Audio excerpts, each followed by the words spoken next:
The apocalypse arrived.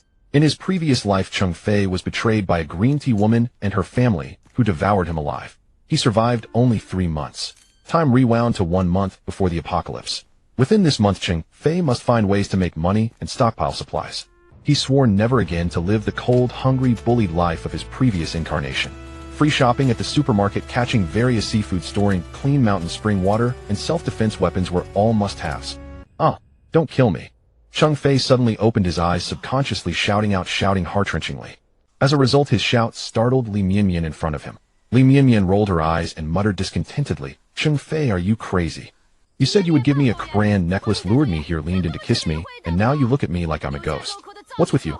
Spoken by Li Mianmian, Cheng Fei slowly came back to his senses from his panic. He steadied himself, looked around. Strange, why was this place different from the scene a second ago? At this moment, Cheng Fei and Li Mianmian were in a park. Li Mianmian had been pushed to the ground by Cheng Fei in his panic. Cheng Fei now ignored everything else and vigorously rubbed his head. His forehead was covered in sweat. He couldn't figure out why just moments ago he was in the apocalypse with Li Mianmian and her family chopping at him with axes, one blow at a time. Even though Cheng Fei kept begging them, saying he would find more food for them, they were unmoved, their faces twisted with cruelty. Especially Li Mianmian, who had just been arguing with her family over who would eat Cheng Fei's heart, claiming that part was definitely more delicious. That cruel expression and greedy tone made him tremble. It was because of this horrible scene that Cheng Fei was so scared when he saw Li Mianmian's face so close. Cheng Fei was sure these were not dreams.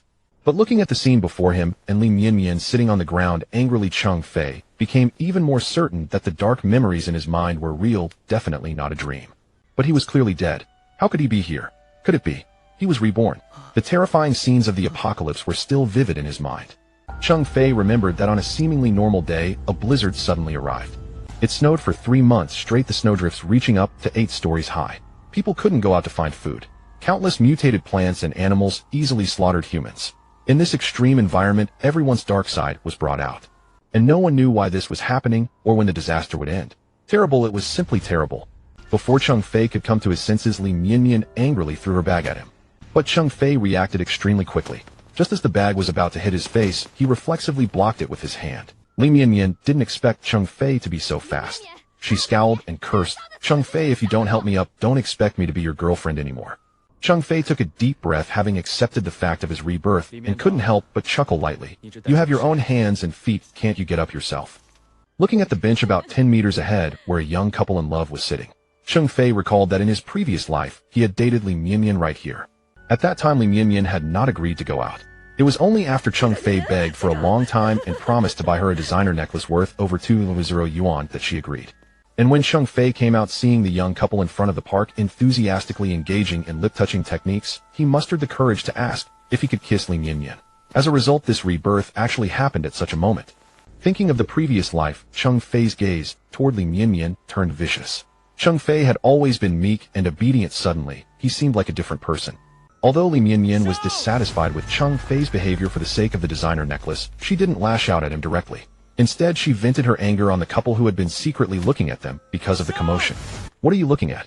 They'll gouge your eyes out." The couple, seeing Li Mianmian like this, and recalling Cheng Fei's earlier shouting, thought they were both crazy. After cursing, they left. Seeing the couple leave, Li Mianmian was still not satisfied.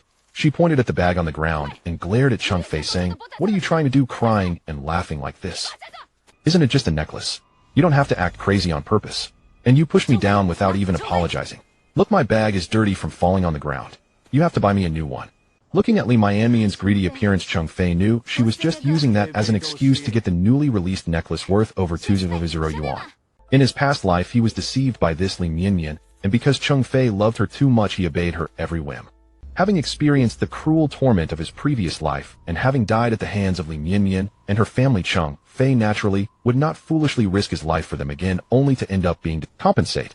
"He'll compensate your head. This bag was bought with my money. You didn't take care of it and threw it around. Now you have the nerve to ask me for money for a new bag."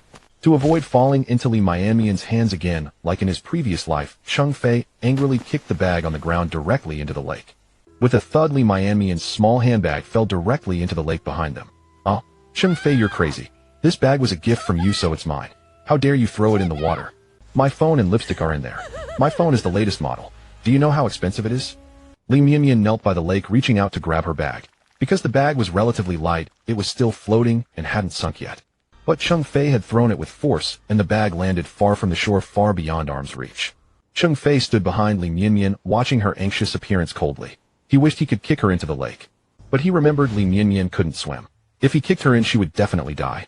He had suffered so much at the hands of Li Mianyan's family in his past life, he couldn't bear to let her die so easily. And now in a society with law and order, he didn't want to be arrested directly. Anyway, when the apocalypse comes, there would be plenty of opportunities for revenge. Thinking of how the phone and cosmetics in the bag were all bought by him for Li Mianyan, Cheng Fei felt he had been so stupid in his previous life, completely manipulated by her. Not only had he bought so many things for her, but he had also served her wholeheartedly, afraid she would suffer any grievance. In the end, he found out he had been cuckolded all along. Li Mianyan had already slept with the leader of his own company, and he, the legitimate boyfriend, only found out after the apocalypse came. Now Reborn, knowing all this, he naturally wouldn't be as foolish as before. From now on, we are officially breaking up. After saying this, Cheng Fei left without looking back. You say break up, but I haven't agreed yet. Hey, Cheng Fei, get back here right now and fish my bag out. Despite Li Mianyan shouting after him, Cheng Fei remained unmoved. Don't rush. What you owe me will make you pay back in full. As Cheng Fei walked, he flexed his limbs. He hadn't expected his reflexes to be so sharp. When Li Mianyan hurled her bag at him, he reacted swiftly and deflected it. This was undoubtedly a skill honed through the struggles of his past life in the apocalypse. Although he had been reborn, the abilities from his previous life had returned with him. This was fortunate, for in that merciless apocalypse where the strong preyed on the weak, survival without any capability was. Checking the time, he saw there was still a month until the apocalypse. Honestly, it wasn't a long period, and Cheng Fei had many tasks ahead. There was no need to waste more time on Li Mianyan. Yet regrettably, in his past life, he had only survived 3 months into the apocalypse before being killed by Li Mianyan's family. Cheng Fei never imagined that after tirelessly foraging for food and ensuring their safety, risking his life to protect them, they wouldn't have lasted so long without his desperate efforts. But in the end, all he received from this greedy family was betrayal. They even argued over vying for his flesh. Moreover, just before his death, Cheng Fei discovered that Li Mianyan, whom he had cherished and only progressed to holding hands with, had been secretly engaging in illicit affairs with his company's boss countless times. Knowing how Li Mianyan had treated him, Cheng Fei naturally refused to continue being with such a treacherous woman.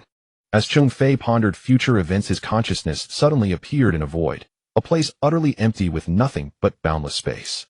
Strange, isn't this my space? Did it also rebirth along with me? The thought ignited excitement within him.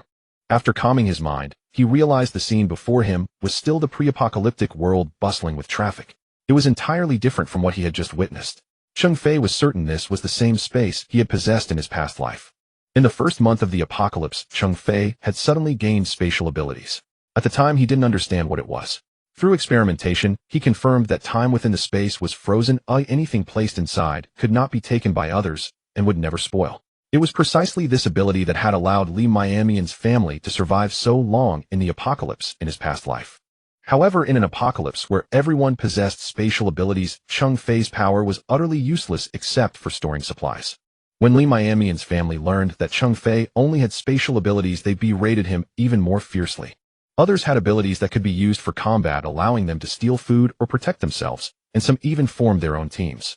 Cheng Fei's spatial ability could not protect them, it was only good for carrying things. Moreover, in the apocalypse, food and water had long been seized by the capable, making Cheng Fei's space a useless asset to them. They would have preferred someone with other abilities. Fortunately, entering the space only required his consciousness, not his physical body. So even as he stood on the street, no one noticed anything unusual. To outsiders, Cheng Fei was merely standing still, and among the bustling crowd, no one paid him any attention. Looking at the throngs of people, Cheng Fei still felt a shiver of unease. Though the world still had order, the thought of the apocalypse, where people devoured each other and fought to the death over a single biscuit, sent cold sweat down his spine. Cheng Fei shook his head. Since he had been reborn, and his space remained with a month left until the apocalypse, he could not sit idly by. While food was still abundant, he must make full use of his space. He absolutely could not end up like his past self, surviving only 3 months before being devoured by Li Mianyan. Following his memory, Cheng Fei returned to his own residential area. This neighborhood was less than 500 meters from Li Mianyan. Unlike Li Mianyan's residence, Cheng Fei lived in an old, dilapidated community with shabby facilities. To save money for Li Mianyan's gifts, he had rented the smallest room here, costing only 1,200 yuan a month. It lacked even an air conditioner or washing machine. The room was just a few square meters, containing only a bed and a tiny table, leaving almost no space. Especially inconvenient was having to leave the room and use a shared bathroom. In truth, Cheng Fei's financial situation wasn't so dire that he needed to rent such a place. With a monthly salary of over 10,000 yuan, even a 2 or 3 thousand yuan apartment wouldn't have been a stretch. But in his past life, he had spent every penny on Li Mianmian. At the time, he believed a man should endure hardship as long as his woman lived well. The difference between Li Mianmian's neighborhood and his was like heaven and earth. Her family lived in Tianhu Compound, one of the finest communities in Shuang'an City. Their monthly rent alone was 6,000 yuan, all paid by Cheng Fei. Looking up at the high-rise where Li Mianmian's family lived, he clenched his fists tightly. In his past life, he was truly foolish. All the money he earned went to renting their apartment, with the remainder spent on gifts for Li Mianmian and her parents. Even his year-end bonus and savings were handed over to her. Despite giving his all without reservation, he received not a single kind gesture from their family. Instead, they constantly belittled him, treating him like a dog, ordering him around with scowls. Cheng Fei's parents had passed away early, leaving him to struggle alone in Shuang'an City. He had always yearned for a complete family, so when he saw Li Mianmian's family living together, he envied them deeply and desperately wanted to be part of it.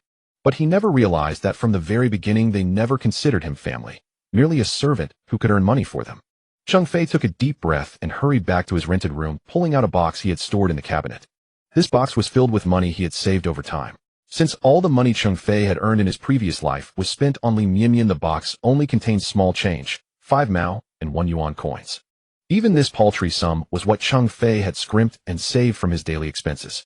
If it hadn't been so meager, Li Mianmian would have taken it all long ago. Cheng Fei counted the money. It came to a mere 221 yuan in total. He then checked his bank account balance, which was just over 80 yuan. Adding it all up, he had only 301 yuan. Even with his vast storage space, this pittance wouldn't buy him much. Where could he get money to stock up on supplies? Cheng Fei frowned, berating his past foolishness. All the money he had earned was sucked dry by Li Mianmian and her family of vampires. Now he didn't even have the funds to hoard necessities. With just 300 yuan, he couldn't even buy enough food to last a month. Truly, staying away from toxic women leads to a happy life. Just as Cheng Fei was agonizing over how to make money, a sudden flash of inspiration struck him. But at that moment his stomach began to growl. Cheng Fei patted his belly and said, "Buddy, you've been through a lot following me in my past life. Now let me take you out for a good meal." Making money was important, but filling his stomach was the top priority for now. Having been so tense earlier, Cheng Fei hadn't noticed his hunger. Now that he had relaxed a bit, his body naturally protested. Cheng Fei decided to go out and find something to eat. Even with only 300 yuan to his name, a hearty meal was not out of the question. "Cheng Fei, when are you going to pay next month's rent?" As soon as Cheng Fei stepped out of his room, he was met by a plump woman in her 40s holding a notebook and walking towards him. She was the landlady of this building. Since Cheng Fei lived in a self-built house, the rent was relatively cheap, but the conditions were indeed very poor. Cheng Fei glanced at her, his expression darkening. "Didn't I just pay this month's rent? Next month hasn't even started yet. Why do I have to pay again?" Cheng Fei was deeply displeased. He only had 300 yuan in total. Where would he find the money to pay next month's rent? This landlady always took advantage of young tenants, collecting next month's rent ahead of time. Judging by her manner, she had probably been collecting rent from the first floor all the way up here. Hearing Cheng Fei's defiant tone, the landlady was immediately displeased. She snapped her notebook shut and said angrily, "I'm the landlady here. If I say next month's rent needs to be paid early, then it has to be paid early. If you don't like it, pack your things and get out. My place is so good, if you don't want to live here, plenty of others do. Final move. Do you think I want to stay in this dump? Refund me this month's rent and he'll leave right now." Cheng Fei had never planned to stay in such a shabby place anyway. He lived on the 2nd floor. When the apocalypse came and the snow fell incessantly, even the 5th or 6th floor wouldn't be spared, let alone the 2nd. Cheng Fei had no desire to be buried alive. Besides, after his rebirth, he had no intention of staying here. The landlady was taken aback. She never expected the usually docile Cheng Fei to speak to her so boldly. Even more furious, she raised her voice. "Take your things and leave today. If you don't by 12 o'clock, you'll throw everything you own out onto the street." The landlady continued to spew threats. Then she wet her finger with saliva, counted out 12 bills from the rent she had just collected from the first floor tenant, and threw them at Cheng Fei. It wasn't that the landlady was generous enough to refund the money willingly. Rather, the aura emanating from Cheng Fei was truly unnerving. Even though she had intended to find an excuse to keep the money, her mind went blank, and she obediently paid up. Cheng Fei counted the money, exactly 1,200 yuan. Looking at the landlady's brutish face, he didn't give her the satisfaction of a response. He turned around, walked back into his rented room, and then he directly stored his clothes and shoes into his space. After all, he didn't have much to begin with. But his bedsheets, quilt, toothpaste, toothbrush, and towel were his own, and he had to take them. Fortunately, with his storage space, he could store everything inside. He glanced at the computer on the desk. It was what he used for work. But since the apocalypse was coming, who would go to work? Still, he couldn't just leave the computer here. With a thought, he stored it all. Even after storing all his belongings into the space, they occupied only a tiny fraction of it, less than 1/10 of 𝑃. Finally, Cheng Fei slung his backpack over his shoulder and flung the door open with a whoosh. As soon as he opened it, he found the landlady with her ear pressed against the door, eavesdropping on his movements. Seeing Cheng Fei come out, she quickly straightened up and shot him a glare. "You young people have no money and such a bad temper. It's only because I'm kind-hearted and took pity on you that I gave you this place to stay. I'd like to see where you can find such a good room to rent after you move out today. There are plenty of good places to stay outside. I don't need your fake kindness." Cheng Fei walked out with his backpack, not looking back. He didn't want to stay in this dump for a second longer. This old woman was truly shameless, pretending to be a good person. When Cheng Fei had first come looking for a place, she had seen that he was young and had bullied him mercilessly. Even the 1,200 yuan rent was an overcharge. In Shuang'an City, a room this small could be rented for 800 yuan at most, and even that was overpriced. But Cheng Fei had been too naive back then and fell for the landlady's trap. However, this wasn't just out of spite. In the future, with his vast resources, he would undoubtedly be a winner in life. The landlady pursed her lips, thinking Cheng Fei was just putting on a brave front. She pushed open the door and saw that the room Cheng Fei had been living in was completely empty, nothing at all. The landlady couldn't figure it out. Cheng Fei had only been carrying a backpack when he left. Although his luggage wasn't much, the quilt alone couldn't fit into a single backpack. Because she used to barge into tenants' rooms for inspections every so often, and if there was even the slightest problem with the place, she would hold it against them and demand compensation. She remembered that when she had last checked Cheng Fei's room, there had been more things inside. How had he packed up so quickly? But no matter how hard she thought, she couldn't make sense of it, so she simply shrugged it off and left. After all, collecting next month's rent from the other tenants was the most important thing. Moreover, after that argument with Cheng Fei, she needed to vent her anger. She would raise the rent for the entire building by 200 yuan. Leaving the cramped room behind and standing in the open air, Cheng Fei took a deep breath of fresh air. Finally, he no longer had to live in such a confined space, and the feeling was incredibly refreshing, especially after having just stood up to the landlady. He had long found her insufferable, but in his past life, he had always tried to get along with everyone and avoid trouble. However, after surviving 3 months in the apocalypse, he was no longer the same person. Thinking about the sudden drop in temperature when the apocalypse struck while the sun was shining brightly outside at this moment, Cheng Fei felt as if he were in paradise. With only 1,501 yuan in hand, it was indeed too little. But for now, filling his stomach came first. Cheng Fei took a taxi to the city's 𝓃 hotel, booked a room, and then went to the restaurant on the first floor. The restaurant and the hotel were owned by the same person. Guests staying at the hotel could also call down to the restaurant to order food, which would be delivered to their rooms. However, since the apocalypse was imminent, Cheng Fei didn't want to stay cooped up in his room. Arriving at the 𝓃 restaurant, Cheng Fei ordered like a starving soul, quickly listing 8 dishes and a soup. The waiter was busy taking his order, inwardly astonished. How could one person order so much food? How could he possibly finish it all? But she didn't dare to ask, and simply assumed more people would be joining him.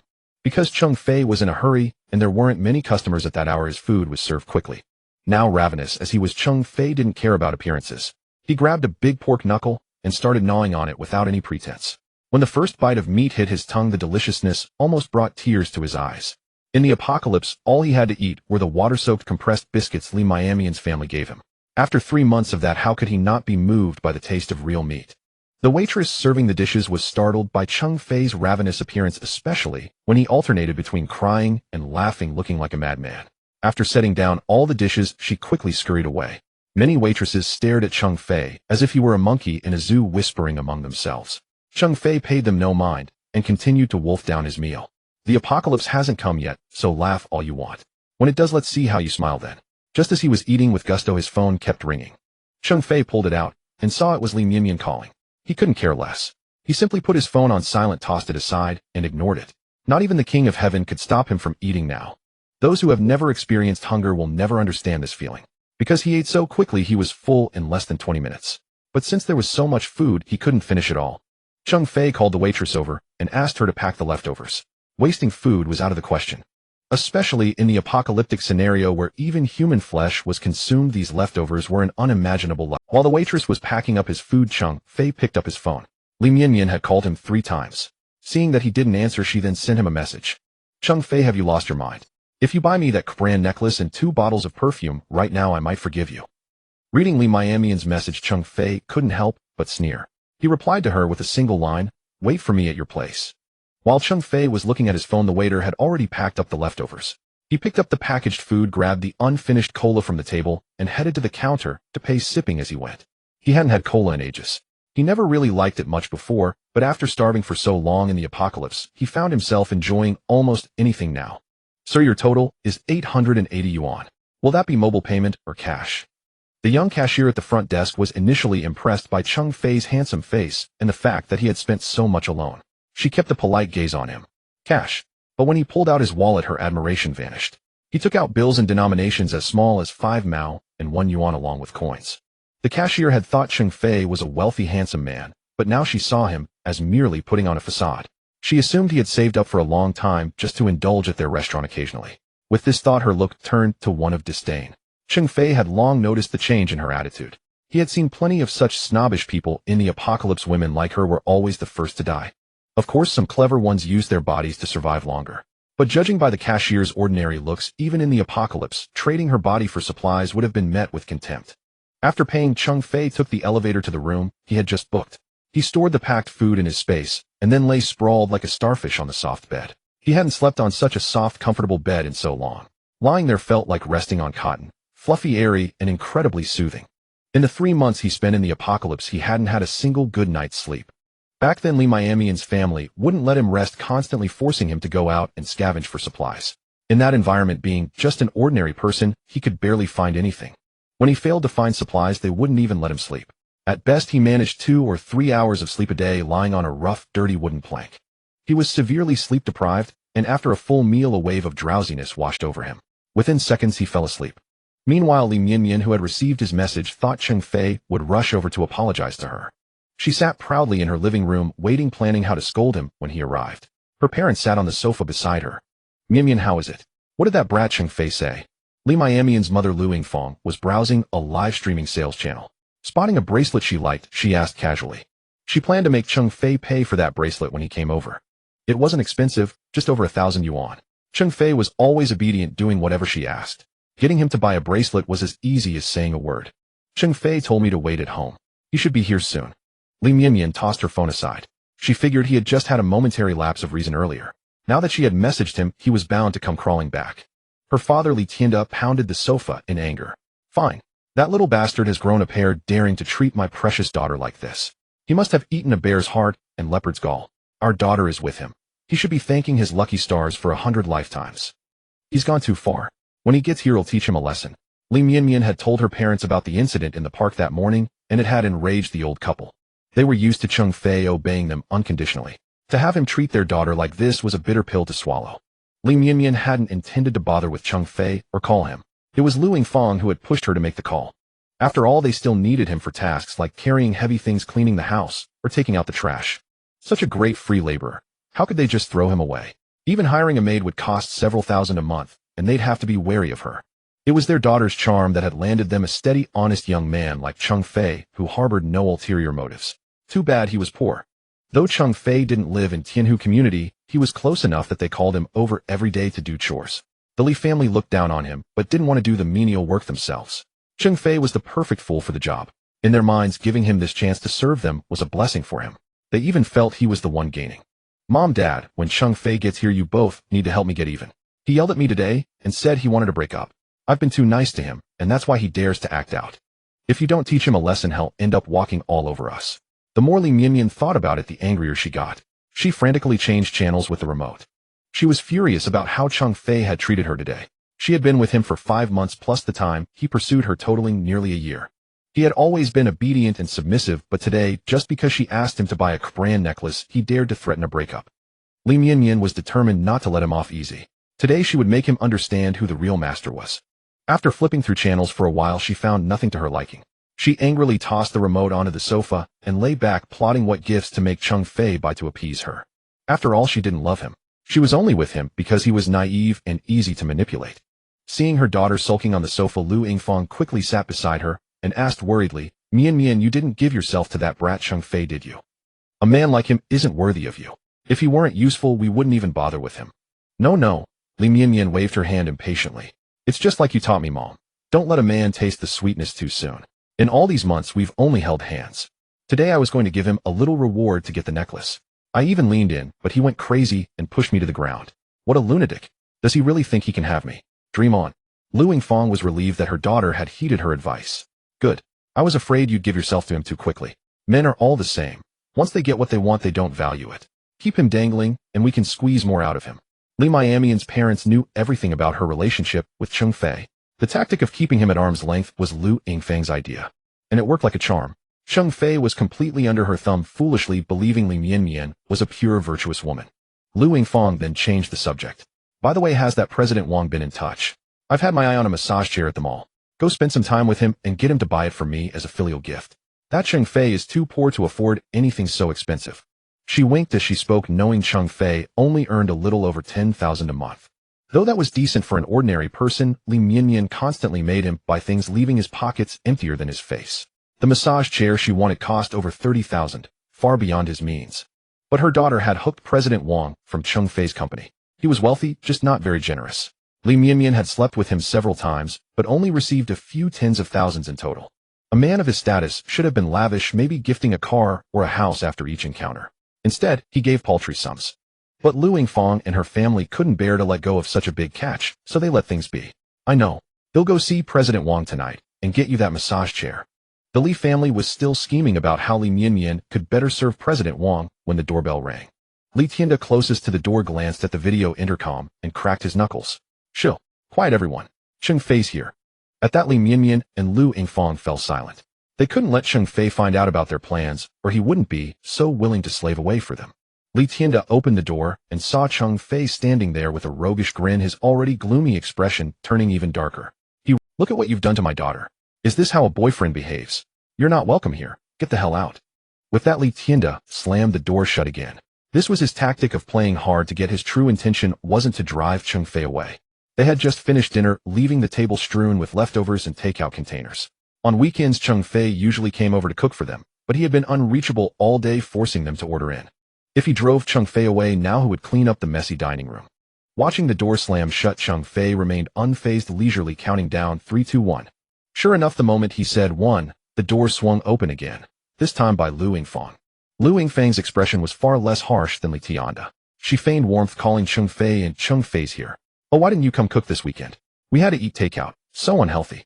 You'll have to cover the cost, just transfer the money to my phone. Before Cheng Fei could respond, Lu Yingfang pretended to scold Li Tianda. Old man, why are you so angry with Cheng Fei? We're all family. How can you leave him standing outside? He must be here to apologize to Mianmian. If you shut him out, how can they talk things out? Lu Yingfang put on a kind facade because she knew her daughter had said Cheng Fei wanted to break up. Such a foolish young man couldn't be let go so easily, though she had to squeeze every bit of value out of him first. Old lady, spare me your hypocrisy. I've already broken up with your daughter. Whose family with you? Seeing Lu Yingfang's act and her demand for takeout money, Cheng Fei wanted to cut out her tongue. In his past life, she had eagerly sliced his tongue off, claiming the meat was chewy. The pain of having his tongue severed was unforgettable. So he had no kind words for someone as shameless as Lu Yingfang. Since he and Li Mianmian were done, why bother saving face for her? Hearing Cheng Fei call her old lady, Lu Yingfang dropped the act, fuming as she pointed at him. You ungrateful brat.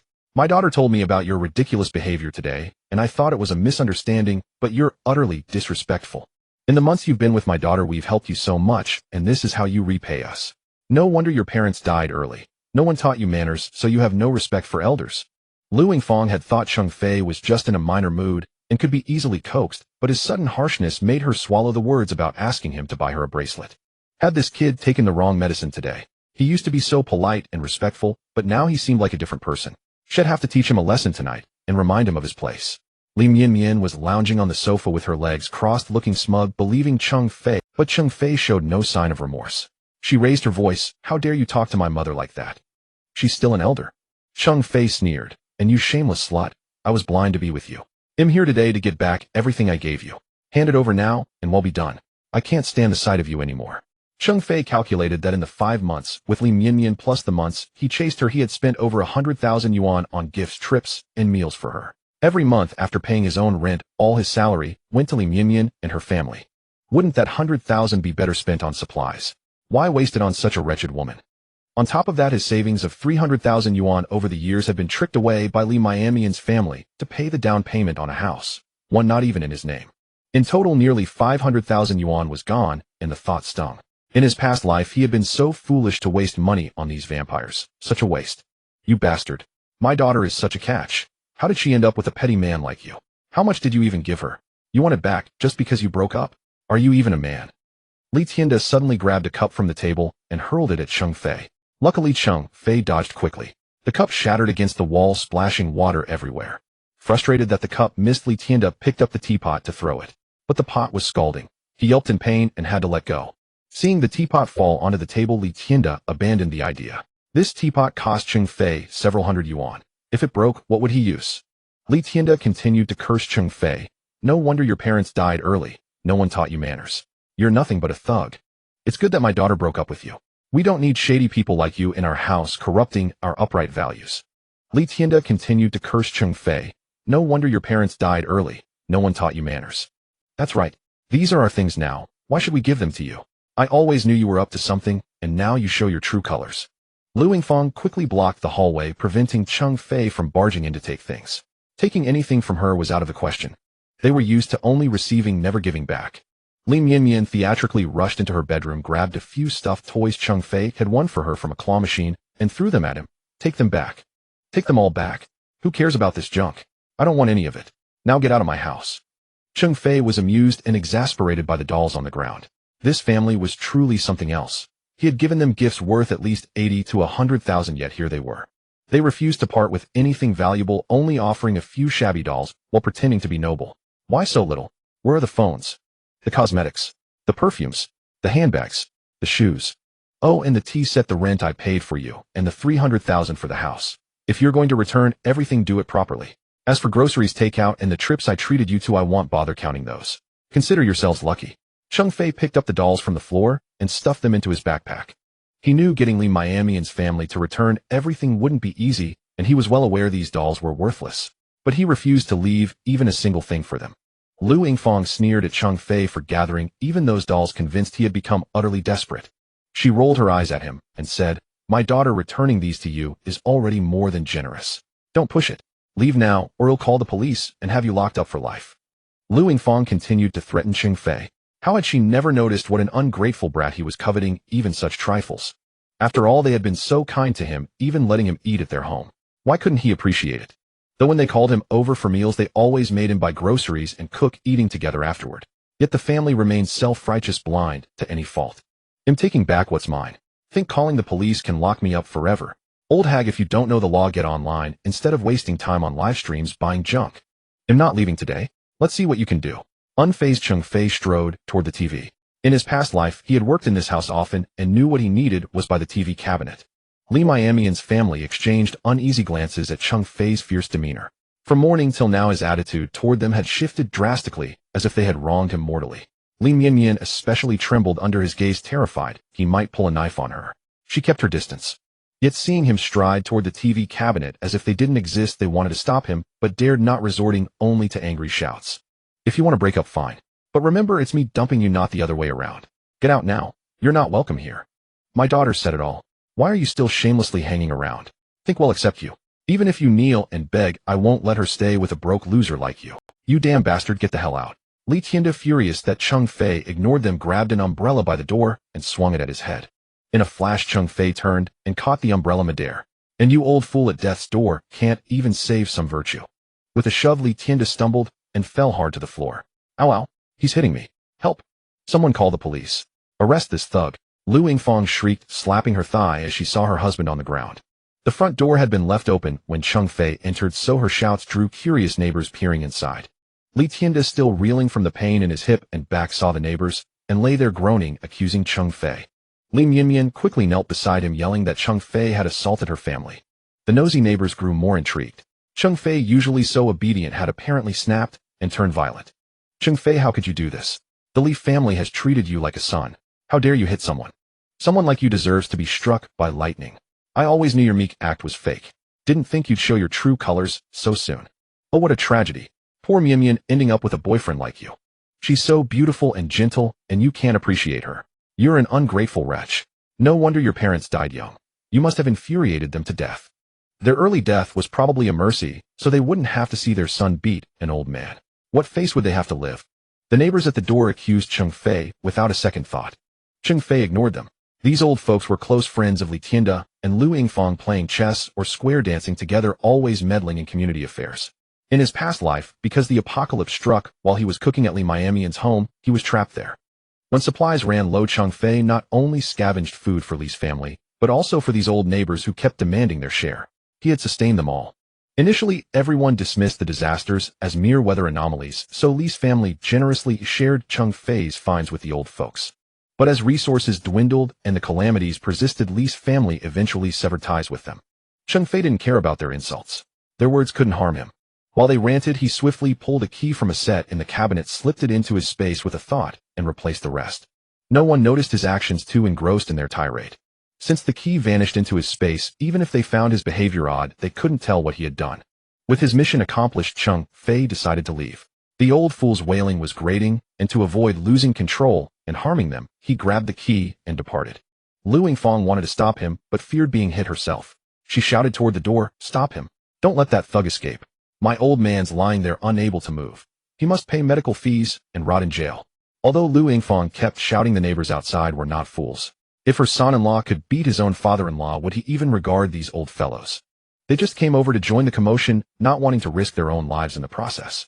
The old fellows at the door ignored Lu Yingfang's words, automatically dispersing and shutting their mouths. At such a close distance, even if Cheng Fei threw a punch, it would be enough to make them suffer. Although they could take the opportunity to extort some money from Cheng Fei at their age, they didn't want to endure such pain.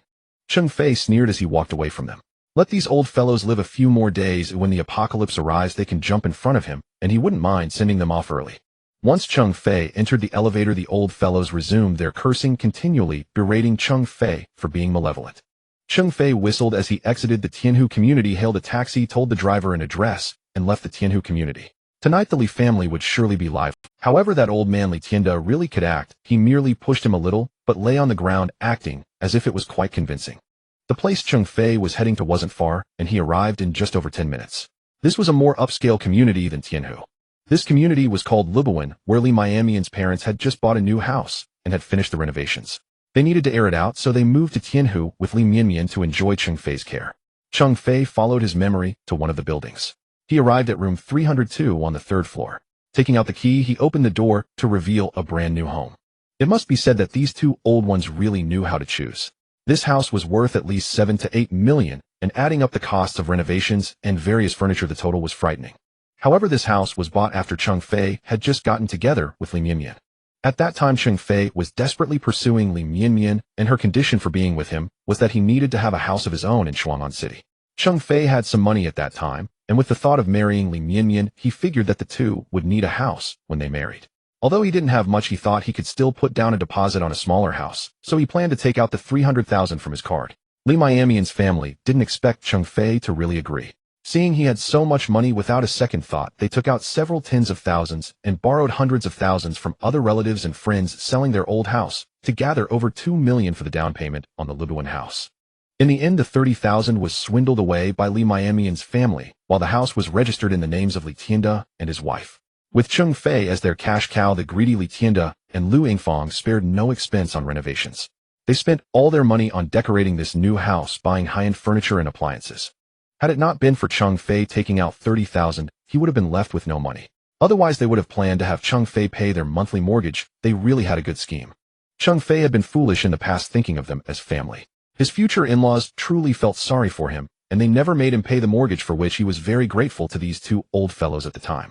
During the renovation of the new house, he had contributed both money and effort, which is why it had been completed so quickly. Looking back now, it was truly ironic. After entering the house, Cheng Fei headed straight for a small room. The small room was originally planned to be a storage space by Li Tianda, and several cabinets had already been installed inside. Cheng Fei opened one of the cabinets and found a miscellaneous box inside. In his past life, Cheng Fei remembered that after the disaster struck, Li Tianda had forced him to take him to the Reborn community to retrieve the property certificate when the blizzard had slightly subsided. At that time, things were particularly chaotic outside, and many people would pry open doors to search for supplies. Li Tianda believed that order would improve, and fearing that others would steal his property certificate, insisted on retrieving it, claiming it would be safer to keep it close. Cheng Fei had no choice but to take him out. As a result of that trip, Cheng Fei had been stabbed several times. Li Tianda bolted the moment trouble arose, completely disregarding whether Cheng Fei was alive or dead. Fortunately, Cheng Fei was lucky enough to return to the Tianhu community.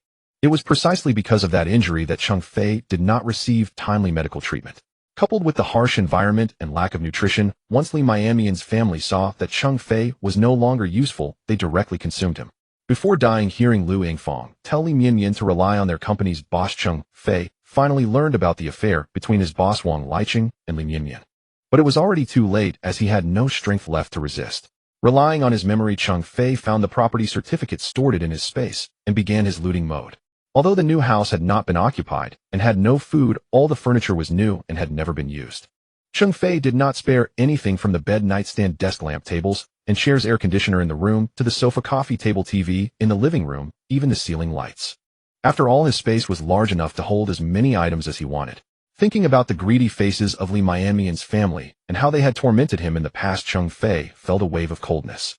Collect, collect, collect. Leave none behind. Since the space could only hold independent objects, Cheng Fei couldn't take things like tiles that were connected to the entire building. If not, Cheng Fei would have turned this house into a bare shell. As long as it was within a meter of Cheng Fei, he could use his mind to pull objects into his space, so it wasn't too much trouble. It was just that some air conditioners were mounted on the wall, and Cheng Fei needed tools to pry them off. However, Cheng Fei was quite strong now. The thought of retaliating against Li Miamian's family fueled his destructive spirit, and in less than half an hour the entire room was empty, not even leaving the cabinets behind. Cheng Fei didn't know what he would need these cabinets for in the apocalypse, but he wanted to take them anyway. Even if it was to smash those who tried to steal his things, he couldn't let Li Miamian's family benefit for free. After dealing with these matters, Cheng Fei left the Lubuan community and stopped at a roadside stall for a portion of fried noodles, some grilled skewers, and 2 grilled oysters. He then went to a nearby supermarket to buy 2 bottles of beer and sat down at the roadside stall to eat. It was too late today, otherwise Cheng Fei would have definitely mortgaged that house. For now, he should fill his stomach first. Having been starved in the apocalypse, even after returning to the normal world, Cheng Fei's craving for food remained extremely strong. After finishing his late-night snack, Cheng Fei returned to the hotel feeling drowsy and fell asleep. So much had happened today, and he only felt that his eyes were heavy. It was thanks to his vigilance in the apocalypse that Cheng Fei had survived for 3 months in that brutal world, and even after being reborn, he maintained that vigilance. In the middle of the night, Cheng Fei woke up several times, but he quickly realized that the world he was currently in posed no danger and fell back asleep. At 7 in the morning, Cheng Fei woke up early. Having slept very little under the torment of Li Miamian's family in his past life, even after just under 8 hours of sleep, he felt as if he had slept for several days. After having breakfast downstairs, Cheng Fei made a phone call. Cheng Fei quickly arranged a time and place with the person on the other end of the phone. After finishing breakfast, he hurried to the designated location. Have you brought everything? A man with a sinister smile fixed his gaze on Cheng Fei the moment he entered the room, clearly scheming to exploit him. How much is this worth?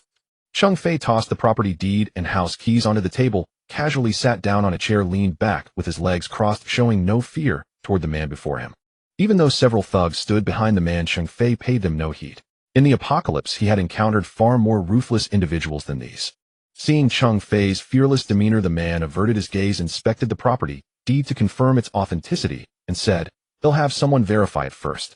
Being cautious is better for..." In truth, the man was already familiar with the housing prices in Lubuan and other areas, but he pretended to send his subordinates to check as a formality. Fine. We verified it, there's no issue. However, this property can only fetch 5,500,000. Half an hour later, the man finally named a price. His people had merely gone to confirm that Cheng Fei wasn't deceiving them. The man naturally intended to drive down the price. Though the reduction was ruthless, it perfectly matched the nature of such people. Cheng Fei narrowed his eyes. These properties were worth at least nearly 8 million on the market.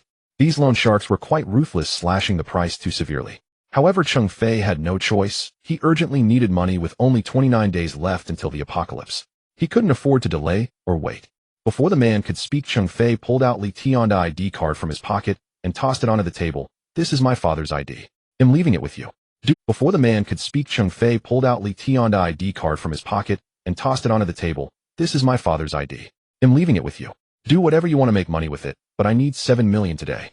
He needed a large sum of money to stockpile supplies. In 29 days, the apocalypse would arrive, bringing a prolonged blizzard that would make it impossible to scavenge for resources. To be safe, Cheng Fei had to hoard ample supplies. He otherwise had risk venturing out in danger and fighting fiercely with others for resources. In his past life, Cheng Fei was killed by Li Mianyan and her family in the 3rd month, so he never knew how the world evolved afterward. But even extreme weather and the later emergence of psychics made it impossible for an ordinary person like him to scavenge under their watch. Thus he had to stockpile as much as possible now, which required money. The ID card had fallen from 𝓃 pocket the night before when Cheng Fei pushed him to the ground. Acting on impulse, Cheng Fei stored it in his space. It all happened so suddenly that no one noticed. Now it came in handy. Handing the ID to these people gave them plenty of ways to make money. With the house, and this even if Cheng Fei demanded 7 million today, these people would still profit handsomely. After some haggling, they finally settled on 7 million. The man didn't care that Cheng Fei had sold both 𝓃 ID and the house. He had seen many such cases, people at their wits' end forcing their parents to sell houses and cars. It was nothing new to him. After leaving the place, Cheng Fei's account received 7 million. These people were indeed efficient transferring the money quickly. He also knew that 𝓃 family would now face hardships at their hands. Though this deal was a loss, Cheng Fei didn't care. In the apocalypse, houses were abundant and worthless. Only tangible goods were the real currency. A pack of instant noodles, a small biscuit, or even half a bottle of water would spark deadly fights. The top priority was still stockpiling supplies. Besides, he had only paid 300,000 for the house, and now got 7 million. For him it was a win. With 7 million in hand, Cheng Fei first went to a car 4S store and spent 3 million on an off-road vehicle. He didn't fuss much. He test drove a model he liked, confirmed its quality, and bought. The female car salesperson was stunned. Cheng Fei had briefly assessed the vehicle's performance. A car worth over 3 million couldn't be bad. Since he needed it urgently, even though the store had the car in stock, Cheng Fei paid extra to secure it. Cheng Fei had no time to haggle. He had to get the car quickly. Paying extra was fine, and money meant nothing in the apocalypse.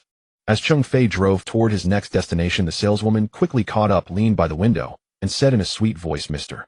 Cheng, here is my card. Feel free to contact me for anything. She then winked at him. From the moment Cheng Fei entered the store looking at cars worth over 1 million, the saleswoman had been subtly flirting with him, especially when he decided to buy that day. She practically clung to him. But Cheng Fei played ignorant. Since it was her way of making a living, he wouldn't expose her. In normal times he might have been charmed, but in the apocalypse he had seen stunningly beautiful women trade themselves for a single meal. In his past life, when he found food, he had encountered such offers. Women more beautiful than Li Mianmian offering to accompany him for a loaf of bread. But he had refused them, all fixated on Li Mianmian. Since he was reborn in this life, he wouldn't live like before. "Are you sure I can ask you for anything?" Cheng Fei raised an eyebrow, feigning ignorance. "Of course, Mr. Cheng. Just say the word, and he'll be there any time." Sensing an opportunity, the saleswoman leaned closer, her strong perfume wafting into Cheng Fei's car, her cleavage perfectly exposed. Both her words and gestures were unmistakable. Cheng Fei couldn't pretend not to understand her intent. Just as the saleswoman thought she was on the verge of securing Cheng Fei, he tossed her business card out the window and said coldly, "I do have a need, but you don't meet my standards." "What do you mean, Mr. Cheng?" Before the saleswoman could grasp his meaning, she hurriedly bent down to pick up her card. As she did, Cheng Fei stepped on the accelerator and drove away. Cheng Fei had never been interested in that saleswoman. Though she wasn't unattractive, she was only slightly above average, and her coquettish charm added a bit more appeal, but she still fell far short of his standards. When the apocalypse arrives, there will be plenty of stunningly beautiful women. Cheng Fei drove to the outskirts of Shuang'an City, a vast vegetable-growing region. In the apocalypse, fresh fruits and vegetables would be the scarcest commodities. Buying directly from supermarkets or markets would be too expensive, but purchasing from the source would save a lot of money. He had just bought a 3 million yuan car, leaving him with only 4 million. The remaining funds had to be spent wisely. Having a car was indeed convenient. No need to hail taxis anymore. As he arrived at the planting base, workers were busy harvesting vegetables in the fields. Cheng Fei got out of the car and politely asked, "Excuse me, sir, where can I find your boss?" These were the workers harvesting vegetables. Many bosses contracted land here, hiring locals to cultivate crops, and now was the harvest season. The worker focused on picking vegetables didn't look up, but pointed to a sign ahead. Cheng Fei, though puzzled, thanked him and followed the direction. There stood a sign that read "Contact Boss for vegetable purchase," followed by a phone number. Cheng Fei took out his phone and dialed the number. A man answered, introducing himself as Boss Huang. Upon learning that Cheng Fei wanted to buy vegetables, he cheerfully told him to wait. 5 minutes later, a beaming man hurried over. "You must be Boss Cheng. You want to buy my vegetables?" Huang Muping smiled broadly, but his grin carried a hint of malice. Seeing how young Cheng Fei was, his mind began scheming on how to swindle him. Cheng Fei was well aware of the man's intentions. It was written all over his face. But he remained nonchalant. "Yes, I'll take all the vegetables you have." Cheng Fei was well aware of the man's intentions. It was written all over his face. But he remained nonchalant. "Yes, I'll take all the veg—" As expected, Huang put on a troubled expression. "Oh, what a coincidence. Another boss came by yesterday and reserved most of my vegetables. I don't have that much left." Cheng Fei didn't waste time. He knew Huang was just trying to drive up the price. Cut the crap. I don't like beating around the bush. Just tell me how many vegetables you have left. Whether it's thousands or tens of thousands of pounds, I'll take them all. The reason Cheng Fei prioritized fresh vegetables was not only their scarcity in the apocalypse, but also because once the blizzard hit, they would freeze and spoil quickly. It was best to gather them while they were— All right. Come to my office and we'll discuss the details. Hearing that Cheng Fei was a big client, Huang's smile widened. He rubbed his hands excitedly, thinking this was a fat sheep to fleece. He would definitely raise the price. This year some vegetables had no buyers or the prices offered were too low. He usually had to let them rot in the fields. But now Cheng Fei had come and he could sell off the unsold stock and make a tidy profit. After some bargaining, Cheng Fei agreed to buy all the vegetables from his fields. Although Huang had doubled the price, it was still only a few cents per pound, with the most expensive items costing just over 1 yuan, never exceeding 2. Since this was the source, the prices were naturally very low. The vegetables that reached consumers were marked up by middlemen, making them much more expensive. For instance, greens at 80 cents per pound were already overpriced. Normally the wholesale price would be around 30 to 40 cents. But even with Huang's markup, it was still cheaper than buying from the market. Without hesitation, Cheng Fei transferred 200,000 yuan to Huang. He told Huang to wait until he rented a warehouse before delivering all the vegetables to the specified address. As he left, Huang warmly escorted Cheng Fei to his car. Watching him drive off in such an expensive vehicle, Huang shook his head. Ah, truly too young and naive. Some of my vegetables were going unsold, and now I'm selling them at 5 cents a pound to him. What a deal. Hell, looks like I'm the one making money this year. Huang thought he had swindled Cheng Fei, but 29 days later, when the apocalypse struck, he had sold all his vegetables. The money he earned was useless. If only he had kept the vegetables. Cheng Fei repeated the process, visiting other places to buy vegetables and fruit plantations as well.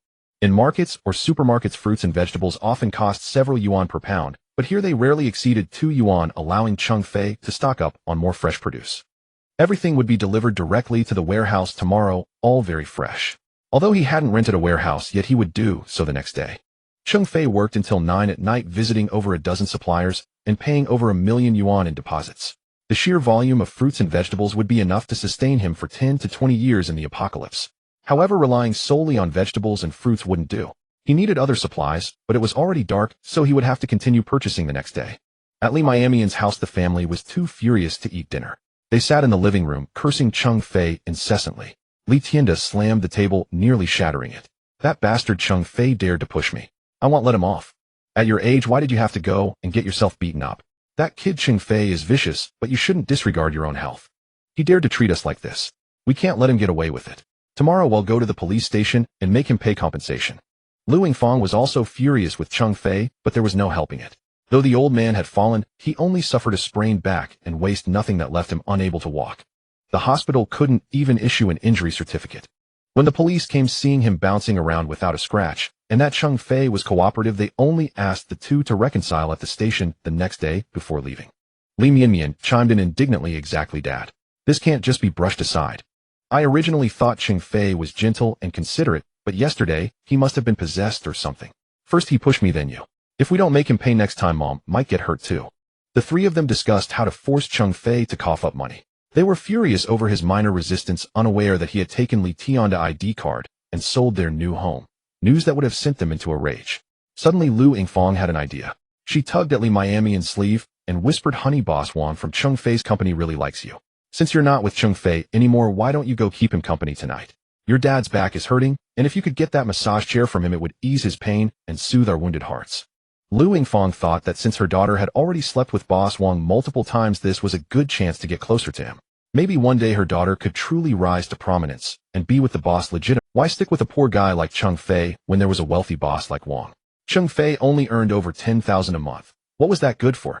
He would need to save for 2 or 3 months just to buy a massage chair. Someone like Cheng Fei was beneath their notice. He usually calls me when he wants me to come. Do I have to take the initiative to go to him? Li Miamian's face flushed slightly. The thought of what she would have to endure made her a bit shy. Naturally, she had to feign modesty in front of her parents. What is there to be shy about? Li Tienda fumed with anger, his beard bristling. Between a man and a woman, it's just that sort of thing. That President Wang is so wealthy. If you can latch onto him, our family will never have to worry about food or clothing again. You'll become a rich lady, and the whole family will depend on you. Li Tienda didn't think he was pushing his daughter into the fire. Instead, he felt that since Cheng Fei had broken up with her, there was no need to deceive him any longer. If they could cozy up to President Wang from Cheng Fei's company, why bother with that poor boy? Besides, he knew all about his daughter's affair with President Wang. Lu Yingfang had told him plenty, and he was long past being that. How can you say that? President Wang has a wife and kids. At most, I'm just his companion. How could he ever divorce to marry me? And his wife seems to have caught on lately. She's been checking up on him more often, so I don't dare to contact him too frequently. Li Mianmian shuddered at the thought of Wang Leiqing's wife. She was no pushover. If caught, Li Mianmian would be in deep trouble. Lu Yingfang slapped Li Mianmian's back in frustration. Why worry about that? That punk Cheng Fei has dumped you. If you don't cling to President Wang now, what will our family eat? What will we use? We raised you with such effort. You can't be so ungrateful and ignore our survival. All right, fine. They'll call him and try. Li Mianmian was still a bit embarrassed to make the call in front of her parents, so she took her phone to the bedroom to do as the old folks said. 2 minutes later, Li Mianmian returned to the living room with a smile. Mom, Dad, President Wang wants me to come over now. Wait here for my good news. Once he gives me the money, they'll take you both to the mall tomorrow to check out that massage chair. Oh, that's wonderful. My daughter really has skills. If I knew my girl could land a rich man. Lu Yingfang was so thrilled to hear that President Wang wanted Li Mianmian over that she clapped and cheered on the spot. Tomorrow she could finally buy the massager she had been eyeing for so long. It cost 20 or 30,000. Now she could bring it home at last. Overcome with excitement, Lu Yingfang shoved her daughter toward the door without another thought. Even Li Tianda urged his daughter to hurry out and not delay things lest she anger President Wang. As a man, he knew that since Wang Leiqing hadn't sought out his daughter for a while, her taking the initiative would be irresistible to him. This family treated their daughter as nothing more than a tool to profit from, devoid of any moral scruples. Pushed forward, Li Mianmian turned back with a coy smile. Oh, Mom, don't rush. Let me put on some makeup first. I was so upset by Cheng Fei yesterday that my face broke out. I can't go see the boss like this. I need to look nice and change clothes. Can't let President Wang be unhappy. With that, Li Mianmian returned to her room to freshen up. As she was applying makeup a while later, Lu Yingfang suddenly pushed the door open and said cheerfully, Sweetie Monk is here. Sun Monk was Li Mianmian's best friend. They shared similar temperaments, personalities, and looks, so they were very close and often visited each other's homes. Sun Monk was also well acquainted with Li Tianda and Lu Yingfang. The two girls exchanged smiles without saying much, and Sun Monk quickly turned to say, Auntie, please step out. It'll help Li Mianmian with her makeup. Lu Yingfang left and dragged Li Tianda out to eat. Even if she was still furious at Cheng Fei, she wouldn't let it ruin her health and give that brat the satisfaction. Lu Yingfang left and dragged Li Tianda out to eat. Even if she was still furious at Cheng Fei, she wouldn't let it ruin her health and give that brat the satisfaction. Once Lu Yingfang was gone, Sun Monk craned her neck and asked urgently, Mianmian, that boss specifically asked for both of us to accompany him. Earlier, Li Mianmian had called Sun Monk to briefly explain the situation and told her to come over quickly to get ready too. Luckily, Sun Monk's home was nearby, so she arrived in no time. Li Mianmian rolled her eyes at Sun Monk. Don't even mention it. That old geezer said it's boring with just me and insisted I bring you. Oh, stop asking. Just fix yourself up. Do you still want that bag or not? Yes. He'll do my makeup now. Since she had rushed over, Sun Monk hadn't had time to put on makeup. It worked out perfectly for them to get ready together, as there was still plenty of time. Li Mianmian and Sun Monk were no saints. They had accompanied Cheng Fei's boss before. Bringing her along was fine. Sun Monk could earn some money too. Though the boss was stingy, it was still better than working a regular job. After finishing their makeup, the two women went downstairs. As they exited the building, they ran into a man in his 50s named Fang Fucai, the landlord of the apartment Li Mianmian rented. But Li Mianmian didn't have a good impression of him. Fang Fucai always looked at her with a lecherous gaze. Seeing them come down, he immediately approached. Ladies, where are you off to? You're all dolled up so beautifully this late. What a treat for the eyes.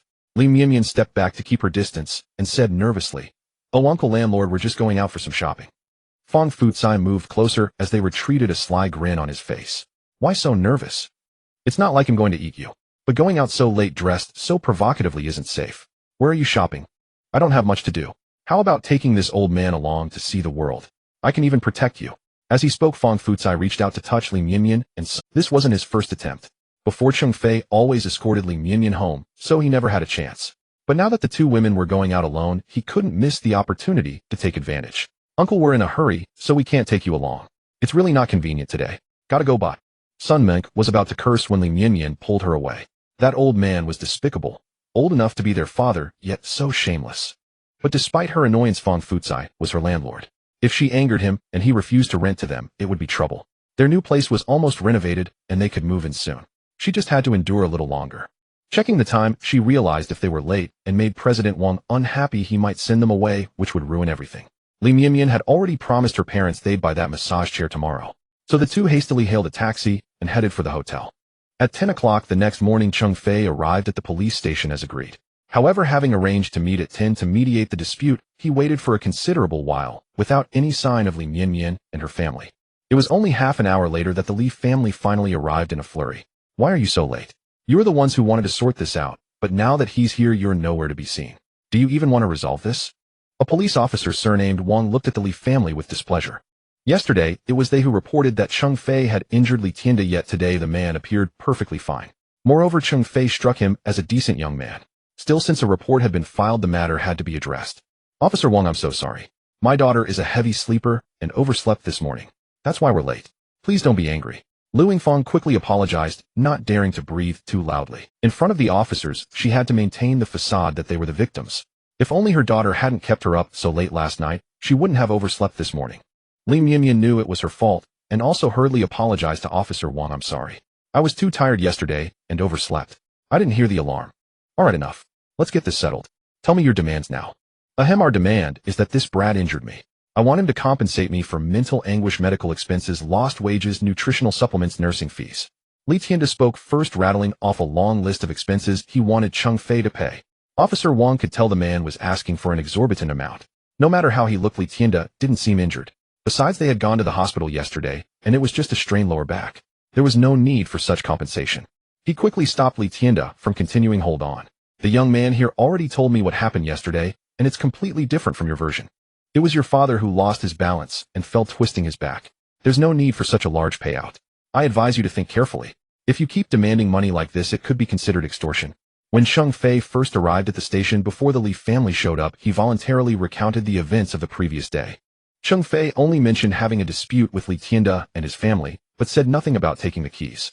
He simply said that the family had hurled vicious insults at him, and even tried to hit him, but in the process the old man lost his footing and fell. Since no one was actually injured, he suspected they would try to extort money from him. Officer Wang already had a poor impression of the Li family. When he had visited their home yesterday, they had complained incessantly. With years of experience, he knew the family was exaggerating. They kept saying Cheng Fei had threatened them with knives and iron bars, which sounded utterly implausible. Seeing Cheng Fei's honest face today only solidified his judgment. Li Mianmian, seeing that Officer Wang seemed to side with Cheng Fei and didn't believe them, immediately panicked. "Officer Wang, don't scare us. We're law-abiding citizens. That shameless Cheng Fei came to our house yesterday to steal things, and when my dad stopped him, he injured him. You can't let him off. You have to lock him up and never let him out, or he'll be a danger to society." Cheng Fei stood by watching this family of unscrupulous individuals put on a performance. Seeing their increasingly exaggerated claims and Officer Wang's darkening expression, he knew things wouldn't go Li Mianmian's way. They couldn't just have it their way. Cheng Fei had already explained the situation to Officer Wang. He had bought so many things for their family, and now he just wanted a few items back. Not only did they refuse, but they also cursed him viciously. Since his parents had passed away, hearing them insult his parents was "Alright, all of you go home. You have no evidence that he pushed anyone. Stop making a scene here."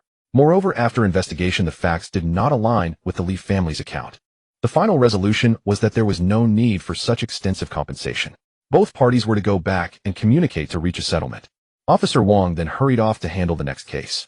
He was already busy, and dealing with the Li family's sophistry was pointless. "Hey, Officer Wang, how are you handling this case?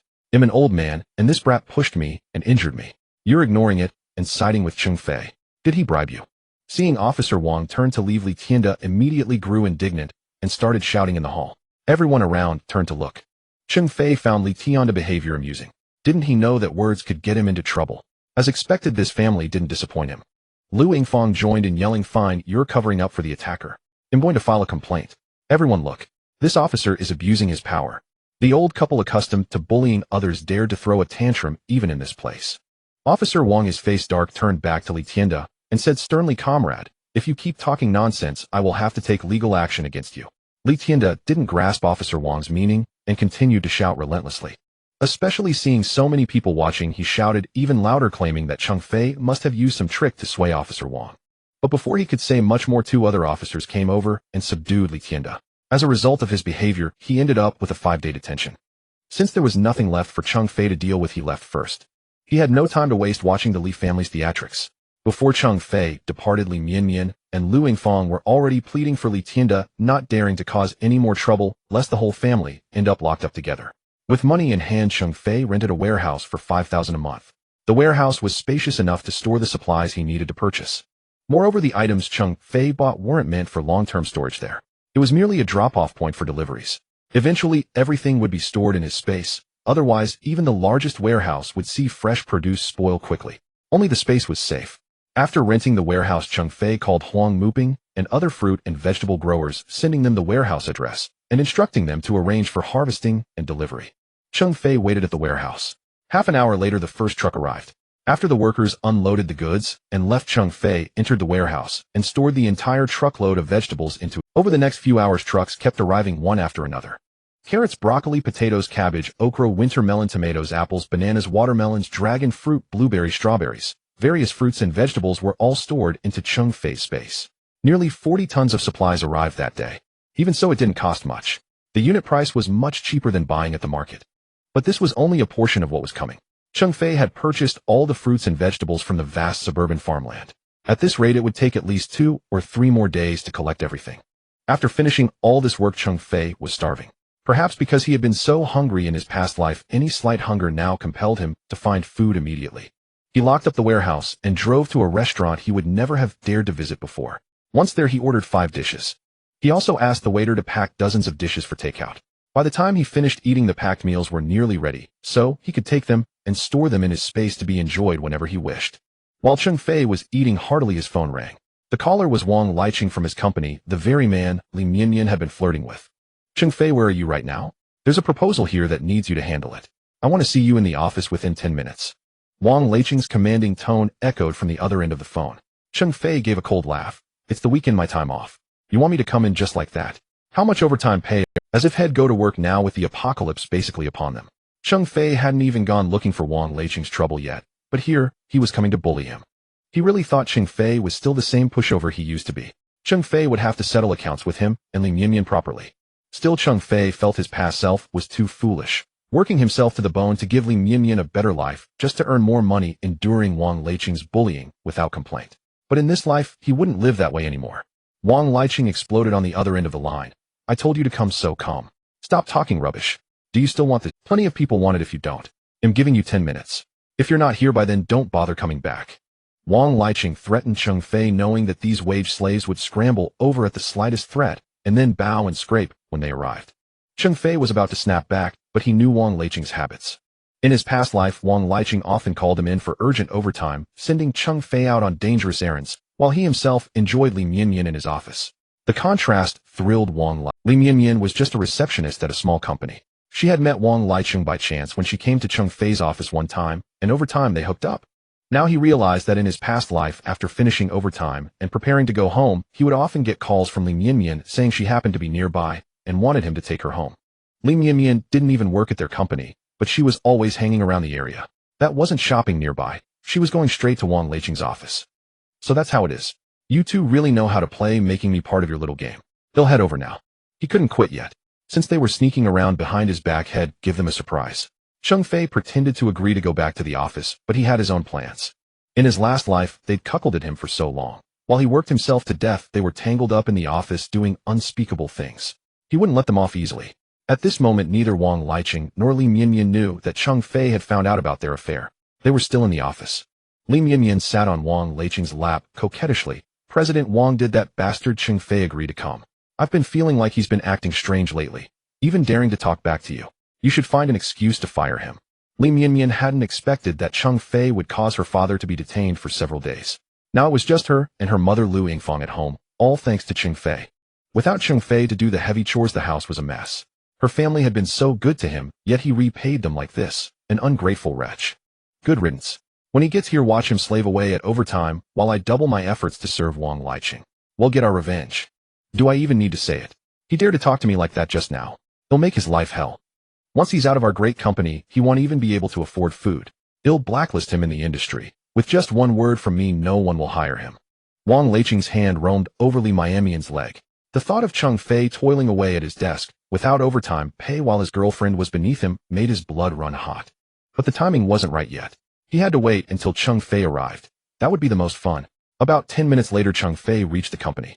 If it weren't for the drama, who would still be working overtime when the apocalypse was coming?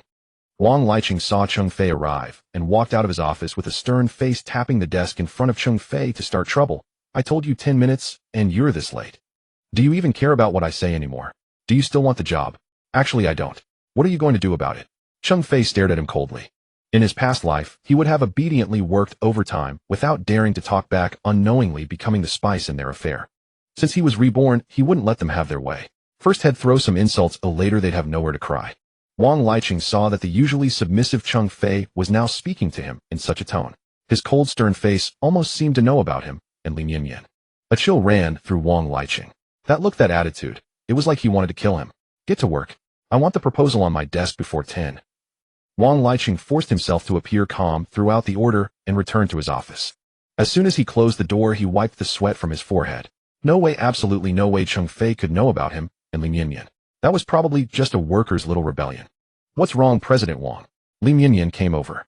She had never seen Wang Liqing like this, like a frightened chick. What's been up with your boyfriend lately? Something feels off about him. President Wang, we broke up. He's not my boyfriend anymore. I told you he's been acting weird. Today he even got my dad thrown into jail. My mom and I are furious. Wang Liqing pulled Li Mianyan close with a sly grin. Is that so? He's done awful things, and you must hate him now, right? Well then serve me well, and take your revenge on him. Whatever you say, President Wang. Li Mianyan threw herself into it, but Wang Liqing, who should have been enjoying himself, felt a growing unease, a restlessness he couldn't shake. Cheng Fei sat in his chair, feet propped up on his usual desk, a smile playing on his lips. He glanced at Wang Liqing's office, knowing the two were undoubtedly having a friendly exchange inside. Cheng Fei had called Wang Liqing's wife earlier, saying something had happened to Wang Liqing and urging her to come quickly. Since Head made the call before coming to the office, she arrived in a flurry not long after. Xiao Cheng, you said old Wang had an accident. What happened? Wang Liqing's wife rushed over and asked about his condition. Though she and Wang Liqing didn't have much affection left, they were tied by interests. If something really happened to him, it wouldn't be good for her either. She had been playing mahjong when she got the news, and she dropped everything to come. I'll take you there. Cheng Fei stood up and led Wang Liqing's wife toward the office. Perfect timing. Good thing he had the foresight to call her over. Given Wang Liqing's stamina, he probably wouldn't have lasted more than a few minutes. Catch them in the act red-handed. That's the way to make it explosive. As for why Cheng Fei had Wang Liqing's wife's number, it was because Wang Liqing always ordered him to do personal errands.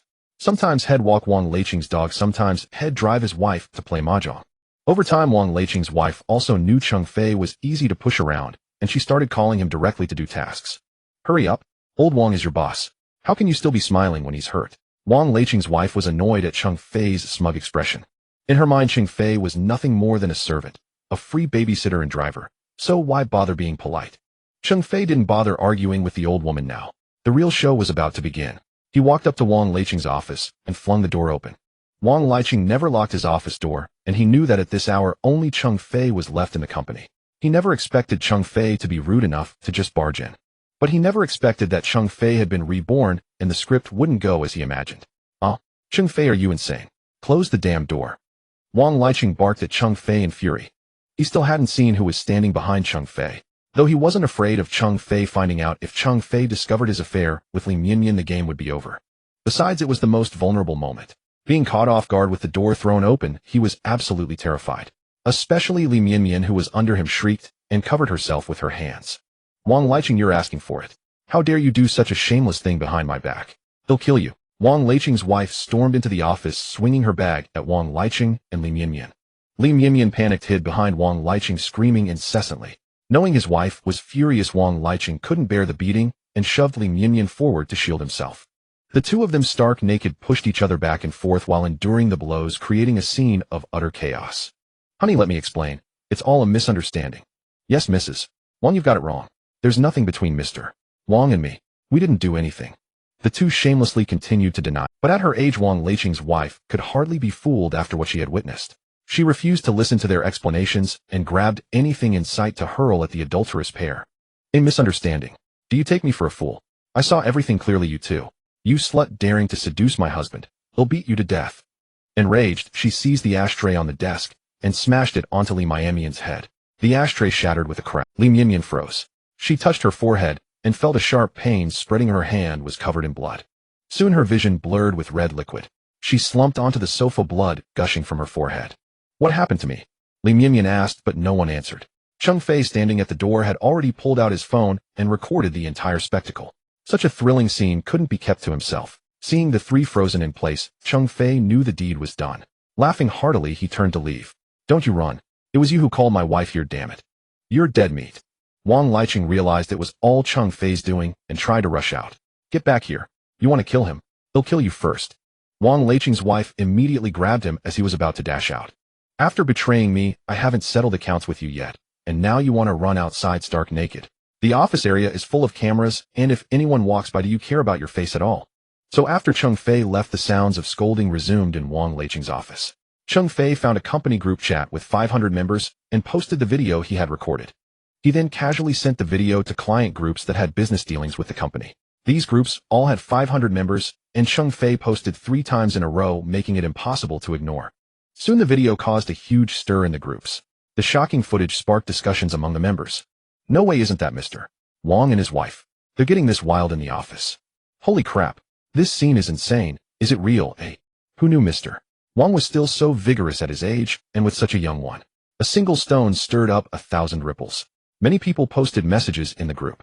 But since it was the company's main group, many realized they still had to earn a living here. Gossip was fine, but they couldn't be too obvious. Otherwise, given Wang Liqing's temper, he would hold them accountable later. So many quickly withdrew their messages, and then started discussing in private smaller groups. After all, these were casual chat groups among close colleagues. Thus the language was far less restrained than in the company's main group. Everyone was just enjoying the drama and making all sorts of comments.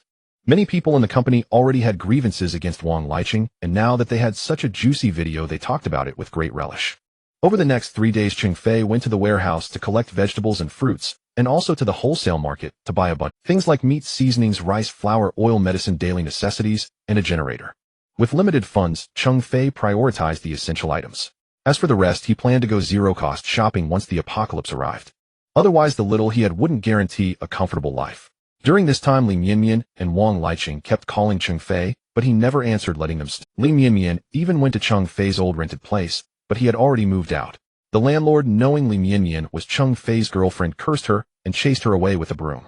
Well, I've bought enough for now, but I still need to go abroad to gather other things. In the apocalypse, although superpowered individuals would emerge later, having weapons was essential to survive. These items were hard to come by domestically, and since he was planning a trip abroad anyway, he could get them all at once. Cheng Fei searched online for information and found a small foreign island. The island itself was small, but the surrounding marine resources were abundant. He planned to go there and harvest all the seafood from that area. After the apocalypse, these marine creatures would freeze to death. Those that survived might even mutate and harm humans. Better to stockpile them now, while it didn't go to waste. With that decided, Cheng Fei booked a ticket to 𝓃 Island. He still had nearly 1,000,000 yuan left, more than enough for a round-trip ticket. 2 days later, Cheng Fei arrived on the sandy beach of 𝓃 Island. There were few tourists and seafood was abundant. But when the heavy snow came, the freezing temperatures would freeze the entire sea surface. Now, while everything was still normal, was the best time to strike. Since he didn't speak the local language, Cheng Fei hired a translator in advance. The translator, named Zhao Zhixin, was from the same country as Cheng Fei. Being fellow countrymen, they hit it off warmly. Mr. Cheng, you're looking for fishermen. Are you planning to go fishing at sea? Zhao Zhixin tucked a strand of hair behind her ear, a gesture that made Cheng Fei's heart race. After spending so long on 𝓃 Island, she was quite different from women back home.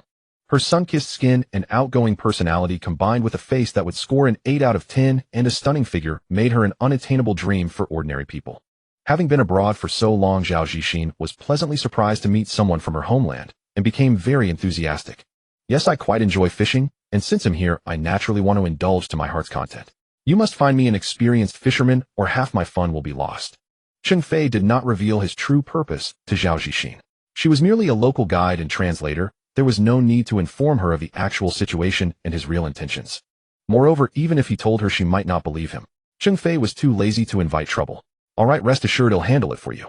Since Cheng Fei would not stay long on 𝓃 Island, time was limited, but fortunately, Zhao Zhixin acted quickly. 2 hours later, she brought a young man before him. Upon inquiry, the young man was indeed skilled at fishing in the sea. Though still young in age, fishing was a common practice in their childhood, so even at just over 20, he had ample experience. The young man brought 3 sets of diving gear along with some mesh bags and spear guns. Cheng Fei had loved swimming since childhood and was quite adept in the water. With a local guiding him, diving and fishing were not an issue. Zhao Zhixin found it very interesting and joined them. Under the young man's guidance, the 3 arrived at the best fishing spot. After giving them some instructions, they all entered the water. The young man truly lived up to his reputation as an experienced fisherman. No sooner had he submerged than he speared a fish larger than a palm. Moreover, the location he chose was excellent. Even around Cheng Fei, numerous fish were swimming. However, the distance to Zhao Zixin and the young man was too close. Cheng Fei could not easily reveal his spatial ability in front of them. Thus, Cheng Fei swam to the other side, putting some distance between them. Once he was several dozen meters away from Zhao Zixin, confident that they could not see clearly, Cheng Fei used his will to gather all the fish swimming around him into his spatial storage. Shaka Island had a sparse population and abundant marine resources. Even after Cheng Fei collected all the fish within a 1-meter radius of himself, there were still plenty of fish swimming beyond that range. Cheng Fei swam, while drawing the fish into his 1-meter range, capturing them all. Unfortunately, his current ability was weak. Only objects within 1 meter could be stored. If the range were wider, he would not have to swim so tirelessly. Nevertheless, this method of fishing was incredibly convenient. Cheng Fei did not even need to use his spear gun. He could easily collect all the fish into his spatial storage. Half an hour later, Cheng Fei's spatial storage contained a great many items. Grouper sea bass, golden pomfret, red snapper, octopus, cuttlefish. There were over a dozen species. In just half an hour, leveraging his spatial ability, Cheng Fei had captured at least several thousand of these creatures. Since this was Cheng Fei's first time diving, and he had been swimming continuously, he began to feel fatigued. He decided to return and rendezvous with Zhao Zixin. As he was about to surface, Cheng Fei noticed that the reef on the seabed was covered in black, spiny objects. His eyes lit up. The rocks were densely packed with sea urchins larger than a fist. Since he was already there, it would be a waste not to collect them. So Cheng Fei swam to the reef and gathered all the sea urchins into his spatial storage. In less than 5 minutes, he had cleared the entire area. There were about a few hundred. Considering he had just entered the water, Cheng Fei was quite satisfied with this result. Cheng Fei, why did you go so far? I was worried something had happened to you. When Cheng Fei came ashore, Zhao Zixin and the young man were already waiting for him. If he had not surfaced, they would have gone down to look for him. Just as they were about to dive, Cheng Fei emerged. Seeing the mesh bag on his waist, Zhao Zixin teased, "You didn't catch a single fish. This is my first time diving and fishing, and I caught 2. Seeing Zhao Zixin's smug expression, Cheng Fei did not argue. After all, this was not a competition. If they knew what he had stored in his spatial dimension, their jaws would drop. But Cheng Fei had no intention of telling them. He merely smiled and said, "You're really skilled. I'm not as good as I should learn from you." Cheng Fei tossed the mesh bag aside and lay down on the beach, taking deep breaths of fresh air. Indeed, swimming underwater for so long was exhausting, but thinking of the abundant seafood in his spatial storage filled him with satisfaction. Moreover, while in the sea, Cheng Fei had also collected seawater into his space. Collecting seawater was not as troublesome as catching fish. He did not need to close the distance. He could simply stay in place and gather it directly. Since he was already in the sea, collecting seawater was straightforward. Cheng Fei collected at least several hundred tons of seawater, yet he felt no noticeable drop in sea level. At the same time, the suction drew nearby fish along with it. The reason Cheng Fei collected seawater was that he knew he had no supernatural abilities in the apocalypse. He needed to ensure both food and safety. Taking advantage of this free seawater, he could later use it to attack others or for defense. After all, he only had spatial ability. After resting for half an hour, Cheng Fei felt his strength recover somewhat. He then asked the young man who had taken him fishing, "Is there a place nearby for beachcombing? You know, a place to catch crabs, conches, razor clams, and the like." Although Cheng Fei could not go back into the sea now, he was still capable of beachcombing on the shore. The young man, without a second thought, rattled off a long string of words. Zhao Zixin, standing by, helped translate. He said that in that direction there are plenty of crabs to catch. Having rested enough, Cheng Fei asked the young man to lead the way, and so the 3 of them headed to the beachcombing spot under his guidance. Unlike the beachcombing sites back home, the marine resources here were incredibly abundant. Right before him, Cheng Fei could see many crabs scurrying over the rocks. Zhao Zixin excitedly dashed ahead again, while Cheng Fei kept his distance from the 2 and headed off in another direction. Cheng Fei had watched many beachcombing videos. There would also be plenty of goodies under the rocks, so Cheng Fei activated his cheat mode, collecting the crabs, various sea snails, and shrimp hidden beneath the rocks, all into his space. There were also many fish trapped in small puddles, unable to escape. Cheng Fei unceremoniously sent them in as well. With his space, the collection speed was lightning fast, and even the experienced young man had only caught about half a bucket by then. But Cheng Fei had already caught several hundred crabs in no time. Moreover, unlike fishing in the sea, the shore was densely packed with marine goods.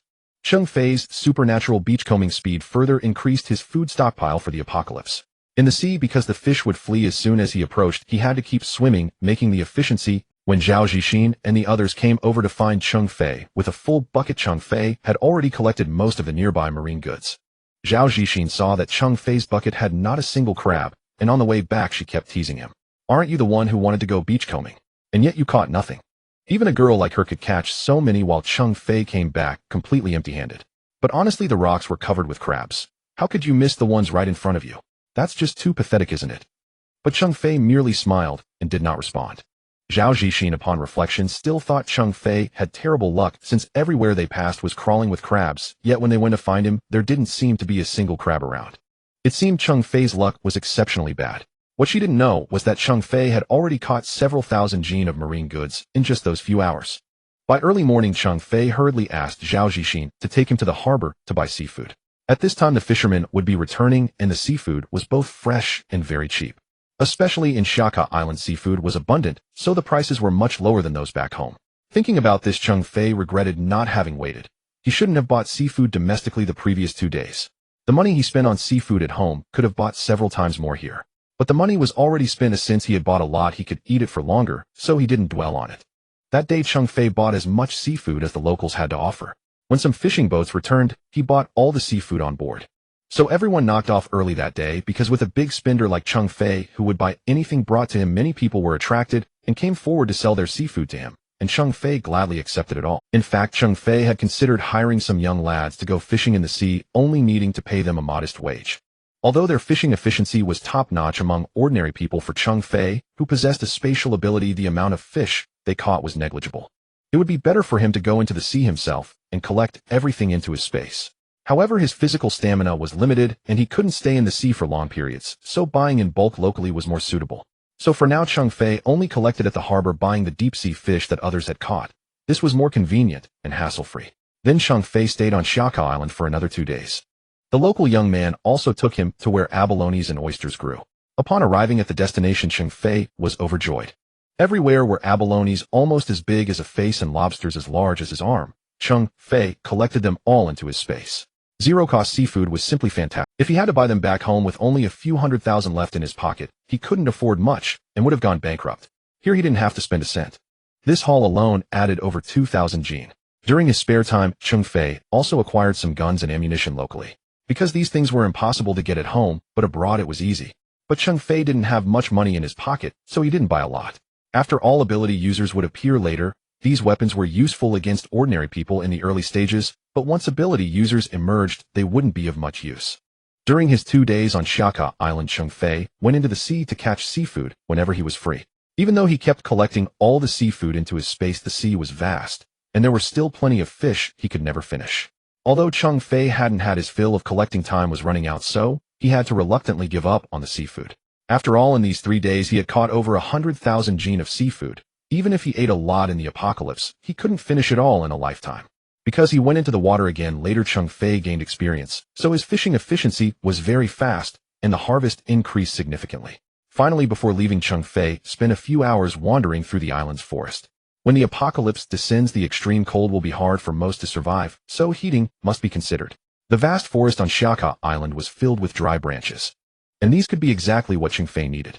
He naturally couldn't take the living trees, as their roots were embedded in the ground and connected to the soil, and he couldn't simply collect them all into his space. Secondly, these trees contained moisture and couldn't be used for firewood. In the cold and damp weather, how could he dry them out? Therefore, Cheng Fei's target was only the dry branches in the forest. Fortunately, the forest was huge and dry branches and trunks were everywhere, so collecting them was not a problem. Thus, in just a few hours, Cheng Fei collected nearly 10,000 jin of branches and trunks.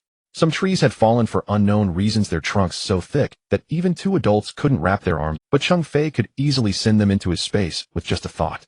A single trunk like that, even dried, weighed several hundred jin. In a few hours, Cheng Fei collected many such large trunks, easily accumulating nearly 10,000 jin of dry firewood. At the same time, Cheng Fei also collected over 1,000 jin of coconuts and bananas, and about 200 jin of mushrooms. Since there were many things in the forest that he wasn't sure were edible, he only collected what he knew he could eat. Otherwise, if he collected poisonous mushrooms, he might end up eating something toxic in the apocalypse and die before surviving 2 days. That would be too frustrating. Although Cheng Fei only stayed on 𝓃 Island for 3 days, he was not idle at all, constantly busy collecting supplies. Since he didn't have much money left, he only focused on collecting items that cost nothing. As for other necessities, he could just go out and zero-cost shop when the disaster struck. When Cheng Fei returned home, Zhao Zixin was very reluctant to see him go. Cheng Fei knew that Zhao Zixin had a crush on him. After all, he wasn't bad-looking. Several times Zhao Zixin had made advances, even inviting him for evening walks. But Cheng Fei was there to stock up and had no time to pay her any attention. Especially he didn't want others to know about his spatial ability. Later Cheng Fei would go fishing in secret avoiding Zhao Zixin, so she often couldn't find him. Moreover, Cheng Fei's stay on Xiaka Island was short, only 3 days total. So even though he knew Zhao Zixin had feelings for him, he had to pretend not to notice. Women like Zhao Zixin would be plentiful in the apocalypse, so he wasn't in a hurry. However, before leaving, Cheng Fei reminded Zhao Zixin to stock up on food. Whether Zhao Zixin heeded his advice, Cheng Fei couldn't care less. As soon as he returned home, Cheng Fei drove back to 𝓃 residential area. There were still over 20 days until the apocalypse, and he still had many things to do. Cheng Fei planned to set up his base in 𝓃 residential area, because in his previous life Li Mianmian and her family had done all sorts of things to him. He had to witness with his own eyes how they suffered and died in the apocalypse, so naturally, he couldn't be too far away. You say you want to rent my house. How much can you earn in a month? Do you know how much my house rents for? Fang Fucai looked at Cheng Fei with contempt. Cheng Fei had gotten a bit tanned from his days on Xiaka Island, and with his casual attire Fang Fucai, who already looked down on him, held him in even lower regard. You should be grateful I'm renting your house. I have the money, so why are you blabbering on? Just tell me, are you renting it or not? Cheng Fei knew that Fang Fucai owned 3 apartments in 𝓃 community. One was on the 9th floor of Building 7, already rented to Li Mianmian's family. The first floor was where he lived himself. Cheng Fei remembered the old man still had another apartment, and it was quite spacious. It would be convenient for him to live there, saving him the trouble of looking elsewhere. If it were too far from 𝓃 community, it would be hard to go out when the apocalypse struck, and then how would he witness the fates of Li Mianmian's family and Fang Fucai? After all, one could live anywhere. The most important thing was that Cheng Fei knew Fang Fucai still had an apartment on the 20th floor. When the disaster came, the blizzard would submerge all the lower floors. So even living on the 20th floor would eventually feel like living on the 10th-something floor. The higher he lived, the safer he would be. At the same time, he could use the height advantage to observe the surroundings. If you want to rent my place, fine. You know my apartment is over 160 square meters, furnished with the best furniture. Given the market in our community, I want haggle with you. Take it or leave it, 18,000 a month. Fang Fucai originally didn't want to rent the apartment to Cheng Fei. His main reason was that he looked down on Cheng Fei for being poor, but Cheng Fei's assertive demeanor suggested he had come into some money, especially when he saw Cheng Fei arrive in an off-road vehicle with a conspicuous emblem. Even if Fang Fucai knew little about cars, he could tell it was expensive. So he decided to exploit the situation. Fang Fucai were not strangers or were old acquaintances. How good could the furniture in your place really be? Given the market in our community, your apartment can fetch at most 12,000. Charging me 18,000. What gives you the nerve? Cheng Fei snorted coldly. The old man was not only lecherous, but also greedy. Although Cheng Fei had no shortage of money, Fang Fucai's avaricious face still made him want to retort. Moreover, he never intended to pay that much. Cheng, if you don't have the money, just say so. My apartment was originally renovated for my son's wedding, but he hasn't found a wife yet. If he had, I wouldn't bear to part with it and rent it to you. How about this? Since we're old acquaintances, he'll knock off 500. He'll charge you 17,500 a month. How about that? Fang Fucai pretended to be generous. He was eager to rent the apartment to Cheng Fei. Where else could he find such a sucker? The furniture in his place wasn't worth much. It was all bought from second-hand markets. And the renovation wasn't really for his son's wedding. He said that just to squeeze more money out of Cheng Fei. Cheng Fei knew Fang Fucai was trying to cheat him, but he pretended to be oblivious and fell into the trap. Too expensive. Knock off another 500, and he'll take it for 17,000. But I won't pay the rent until next month. I'm right here, I can't run away, and your apartment is here, I can't move it. Don't worry, I won't stiff you. In about 20+ days the apocalypse would come. By then he wouldn't pay a single grain of rice, let alone rent. No way. You have to at least give me a deposit. How can you just live for free for a month? No. The furniture in my place is expensive. What if you turn around and sell it? Fang Fucai shook his head incessantly. He hadn't received the money yet, and now he had to let Cheng Fei live there for a month. Delaying the rent by a month made him uneasy. Cheng Fei raised an eyebrow. It's not like I'm living for free, I'm just paying the rent a little later. To be honest, I'm not even that interested in your apartment. They'll have to renovate it after I move and spending hundreds of thousands. When I eventually leave, everything will still be yours. Then you can rent it out for much more than 18,000, even 38,000, and people will be lining up. Cheng Fei started painting a rosy picture for Fang Fucai. He did plan to renovate the apartment, but not in the way Fang Fucai imagined. He said that just to lure Fang Fucai in. His money was meant for renovations, not to be given to scum like Fang Fucai. Cheng Fei's strong resentment toward Fang Fucai wasn't just because in his past life Fang Fucai had always coveted his girlfriend Li Mianmian, but also because Fang Fucai was far. The rent for the apartment Li Mianmian's family lived in had been raised several times to its current price. Cheng Fei had wanted them to stop renting from 𝓃, as other apartments in the community were cheaper. But Miamian's family felt it wasn't their money being spent, so they didn't want to move. This went on costing Cheng Fei a lot of unnecessary money. Moreover, in his past life, whenever Cheng Fei brought fruit to visit Miamian, the old man would show up like a hyena, knowing exactly where the good stuff was. Every time 𓃃 would take a portion of the fruit Cheng Fei brought. In his previous life, Cheng Fei was easygoing and thought the items weren't worth much, so he let him have them. As the saying goes, he who receives gifts puts himself in the other's power. But 𝓃 had no such awareness. Even after taking so much from Cheng Fei, he still mocked him for not being able to afford a house. This only enraged 𝓃 further, and he repeatedly urged Li Mianmian to break up with Cheng Fei, both openly and covertly. This only enraged 𝓃 further, and he repeatedly urged Li Mianmian to break up with Cheng Fei, both openly and covertly. Li Mianmian already looked down on Cheng Fei, and with 𝓃's instigation, Cheng Fei's status in the eyes of Li Mianmian's family sank even lower. Now taking your apartment. You deserve it. 𝓃 paced back and forth in contemplation. After a long while, he finally agreed to Cheng Fei's plan. He thought it over. It was merely delaying the rent by 1 month, which was no big deal. After all, renting to Cheng Fei at 1700 was already profitable for him. And if Cheng Fei dared to run away, he would go to Li Mianmian's house and make, especially since Cheng Fei was also renovating the house. His property had only been simply decorated when he bought it. Now a fool was offering to renovate it for him free of charge, which was like getting a huge bar. Moreover, he had seen on short video platforms that many young people nowadays like to rent old houses and spend their own money to remodel them. At the thought, he grinned greedily. Young people nowadays are really foolish with too much money. Thus, Cheng Fei smoothly rented 𝓃's house.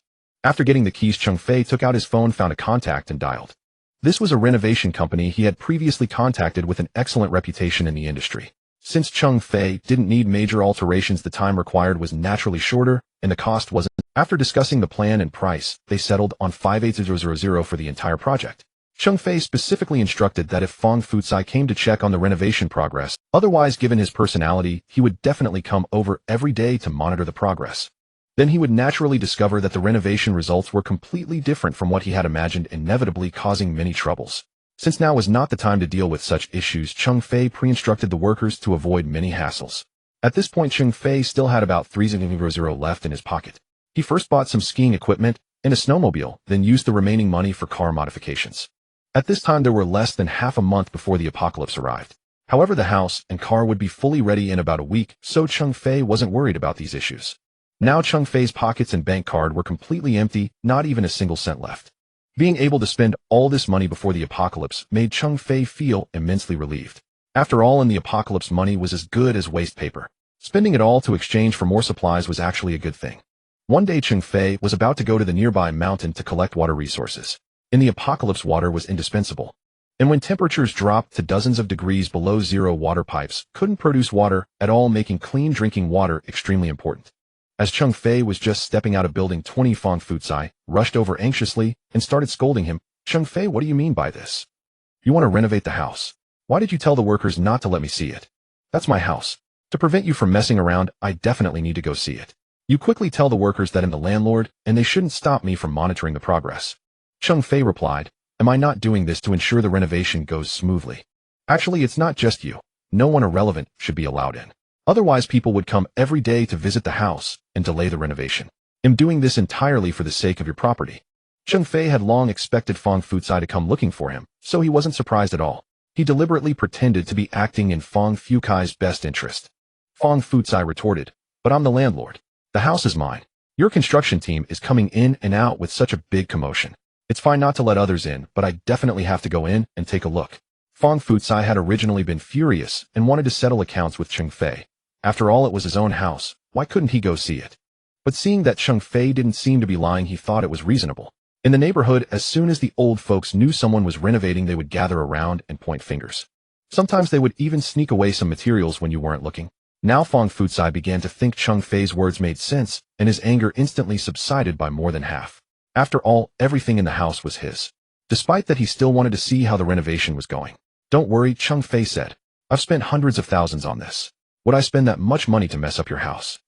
Once it's done, you'll see it then. Cheng Fei couldn't be bothered to argue with 𝓃 any longer and went straight to get his car to attend to his business. He couldn't let this old man delay his own affairs. After all, once the apocalypse came, the old man wouldn't live long anyway. There was no need to waste words on a dying man. Fang Fucai had intended to keep nagging, but seeing that Cheng Fei ignored him and he couldn't force his way into the house. Thinking it over carefully, with Cheng Fei hiring so many people, the renovation would indeed cost a lot of money. There was no reason for him to spend so much just to ruin his own. It was just that he would have to wait a bit longer to see the results. He could think of it as a surprise. Thinking this, Fang Fucai didn't chase after Cheng Fei. The main point was that he couldn't outrun Cheng Fei's long legs anyway. Cheng Fei was driving about to leave the neighborhood when his car was stopped again. Li Mianmian pulled Lu Yingfang and pointed at his car, saying, "Mom, Dad, come quickly. This car really is Cheng Fei's. Where did he get such a nice car?" Hearing Li Mianmian's shout, Lu Yingfang immediately looked over. "I heard from others earlier that brat Cheng Fei bought a new car. I didn't believe it, but now I see it's really him. He's so poor. How could he afford such a nice car? This car definitely isn't his." Li Tianda, limping over from the side, also blocked the front of Cheng Fei's car and cursed, "Damn it, you bastard. You had me locked up for so long, and now you are driving such a nice car. Is there any justice? Get out now and give me the car as compensation for my mental damages." Cheng Fei could only laugh in exasperation at the sheer audacity of Li Tianda family. They wanted to have it all, every possible benefit, and their greed was truly astounding. On one hand, they doubted the car was even as on the other they were already scheming to get their hands on it. Such utter lack of principle. "Cheng Fei, you're not going anywhere. You've ruined me, and I won't let you escape today." Li Mianmian glared at him from inside the car, her teeth clenched in fury as "Cheng Fei, you're not going anywhere. You've ruined me, and I won't let you escape today." Li Mianmian glared at him from inside the car, her teeth clenched in fury as she wished she could drag him out and tear him. Li Mianmian touched her bruised cheek. The marks from Wang Leiqing's wife that day had yet to fade. She, a young and innocent girl, had been captured in a video like that by Cheng Fei and sent to the company's group chat. How could she ever hold her head up again? She felt she had been so good to Cheng Fei, and this was how he repaid her. He was utterly unforgivable. She had been blind to think he was a decent man, and that was how he had tricked her. The scandal with Wang Leiqing had spread far and wide, and because of its severe impact, many business partners had received the video, causing their company's collaborations to be postponed. Wang Leiqing's wife had made a huge scene, and now Wang Leiqing didn't even dare to go to the office. His wife handled everything, and he naturally kept his distance from Li Mianmian. What Li Mianmian couldn't bear even more was that Wang Leiqing's wife not only beat her up, but also sent people to her company demanding that her superiors fire her, or else they'd send someone to cause trouble every day. The situation was indeed terrible, and Li Mianmian's bosses already had some issues with her. After this, even if she didn't want to leave, she had to pack up and go. Li Mianmian had thought she could break up with Cheng Fei and cling to Wang Leiqing as a benefactor. But that tree was cut down at the root, dragging her down with it. Losing her job, losing Wang Leiqing as a sugar daddy, and losing Cheng Fei, the fool who used to spend money on her. All these blows hit her at once, driving her mad as she desperately searched for Cheng Fei. Cheng Fei sat in the car, not even rolling down the window, quietly enjoying the family's shameless performance. She simply couldn't find him. Yet even though he ignored her, he didn't block her, and he kept posting videos of his travels abroad on his moments. Especially seeing a beautiful woman always close to Cheng Fei with curves that Li Mianmian couldn't match, it infuriated her. How could a poor boy like Cheng Fei suddenly become so rich and even find such a gorgeous girlfriend? It was driving Li Mianmian crazy. Just a couple of days ago, Li Tianda was released from the detention center, already harboring a deep grudge against Cheng Fei. After getting out and learning that Li Mianmian had lost both her sugar daddy and her job, while the culprit was enjoying himself abroad, he and Lu Yingfang were beside themselves with rage. They had been plotting how to find Cheng Fei and squeeze a huge sum of money out of him. Li Tianda, still limping from his injuries, rushed to the car and pounded on the window, yelling, "Cheng Fei, get the hell out of the car!" Pouting, refusing to let him leave. Li Tianda, still limping from his injuries, rushed to the car and pounded on the window, yelling, "Cheng Fei, get the hell out of the car! Don't think you can hide in there and get away with it. You've ruined the Li family, and you think you can just walk away. It'll tear off a layer of your skin, even if it costs me my life." Cheng Fei sat in the car, not even rolling down the window, quietly enjoying the family's shameless performance. How had he ruined the Li family? It was they who had been spending his money all along, and they had even encouraged their daughter to cuckold him. As parents, they had failed to teach their child any decency, instead treating him like a servant. Now they had the nerve to blame him. Such a classic case of turning the tables. Cheng Fei sat in the car and made a friendly gesture at the furious Li Tianda, then folded his arms as if to say, "What can you do to me?" The more composed Cheng Fei appeared, the angrier the Li family got, and their shouting grew louder. The commotion attracted a crowd of neighbors who pointed and whispered among themselves. Seeing the neighbors gather, Lu Yingfang and Li Mianmian immediately started wailing and playing the victim, pouring out their grievances. "Dear neighbors, look at this man. He lived off our family for so long, and we treated him like our own son. My poor daughter, she stayed with him through thick and thin, never minding that he was a poor boy. Now that he's made it, he kicks her to the curb. Shame on him. Yes, why is my life so hard? For this dog of a man, I've lost my job. And he's treated my parents like dirt, even sending my father to the hospital. Everyone take a good look at his face. Warn your daughters to stay away from this scumbag. Li Mianmian followed Lu Yingfang's lead, spinning the story with such dramatic flair that anyone watching would think Cheng Fei was truly the heartless villain they described. Oldly, I heard earlier that your daughter was dumped, but I didn't expect it to be true. If you ask me, that Cheng Fei is utterly despicable. You two treated him so well, yet he beat you into the hospital. How outrageous. How could anyone do such a thing? Exactly. A few days ago I heard them arguing. The neighbors said that Miamian's boyfriend caused a huge scene at their house. Oh, it was absolutely terrible. Miamian is such a sweet girl. How did she end up with a heartless boyfriend like that? Right. The other day I was there when that brat Cheng Fei went berserk. He even glared at us old folks and tried to hit us. You have no idea. His eyes were as fierce as if he had killed hundreds of people. It was terrifying. So that's what happened. From now on, I'll stay far away from that kid. Who knows, he might stab us all one day. Look at him sitting in the car, completely ignoring his ex-girlfriend's family. Absolutely heartless. At this hour, the onlooking neighbors were mostly elderly people from the community. They were inherently fond of watching a good spectacle, and they also had some acquaintance with Tianda family. Naturally, seeing their family wailing and lamenting, they all sided with them. Cheng Fei recognized the onlookers who cursed him the most. They were no better than Li Tianda and Lu Yingfang, idling away in the community all day, stirring up trouble to feel important. Cheng Fei had no fond memories of them. He remembered that among these people, when the apocalypse struck in his past life, they would morally blackmail him every time he went out to scavenge supplies, demanding he share with them, spouting nonsense about respecting the elderly and helping each other in such dire times. In his past life, Cheng Fei never gathered enough supplies to feed so many mouths. He was just an ordinary person, not a superhero. He simply didn't have extra food to give. Besides, Li Tianda family had always complained that he brought back too little. If he had actually given to those old folks, Li Tianda would have scolded him to no end. Because of this, those people would often come to Li Miamian's house to cause trouble. So back then, Li Tianda family looked down on Cheng Fei even more. A bunch of old geezers. You sure show up fast when there's drama. In the apocalypse, when you're hungry, you just stay home waiting, but now you're full of energy. With a cold sneer, Cheng Fei ignored the chatter around him and started the car, driving forward. The apocalypse was coming. Arguing with these fools any longer was pointless. Even if Cheng Fei was good at quarreling, he had only one mouth against so many, and there was no need. Lu Yingfang was still wailing and putting on a show when she saw Cheng Fei, ignoring her, not even getting out of the car. He was about to drive out of the community. She immediately stopped her crying and rushed to grab his car's side mirror, trying to force him to stop. But Lu Yingfang didn't expect that Cheng Fei wouldn't care about her safety at all. Instead of stopping, he stepped on the accelerator. Lu Yingfang lost her balance and was thrown to the ground. Watching Cheng Fei drive away, she was terrified. How could that boy be so ruthless? She almost got run over. He didn't care if she lived or died. How could Cheng Fei change so much overnight? One would think their family had killed someone he loved. Li Mianmian ran over and complained, "Mom, why didn't you stop the car? You let that jerk Cheng Fei get away. He's run off again. Who are we going to take out our grievances on now?" "Exactly, honey. If you had stopped that brat, we could have swindled. Made him pay for his actions." Seeing Lu Yingfang lying on the ground, Li Tianda and Li Mianmian didn't even think to help her up. Instead, they kept complaining that she had let Cheng Fei escape. The car Cheng Fei was driving looked expensive. Who knew how he had struck it rich?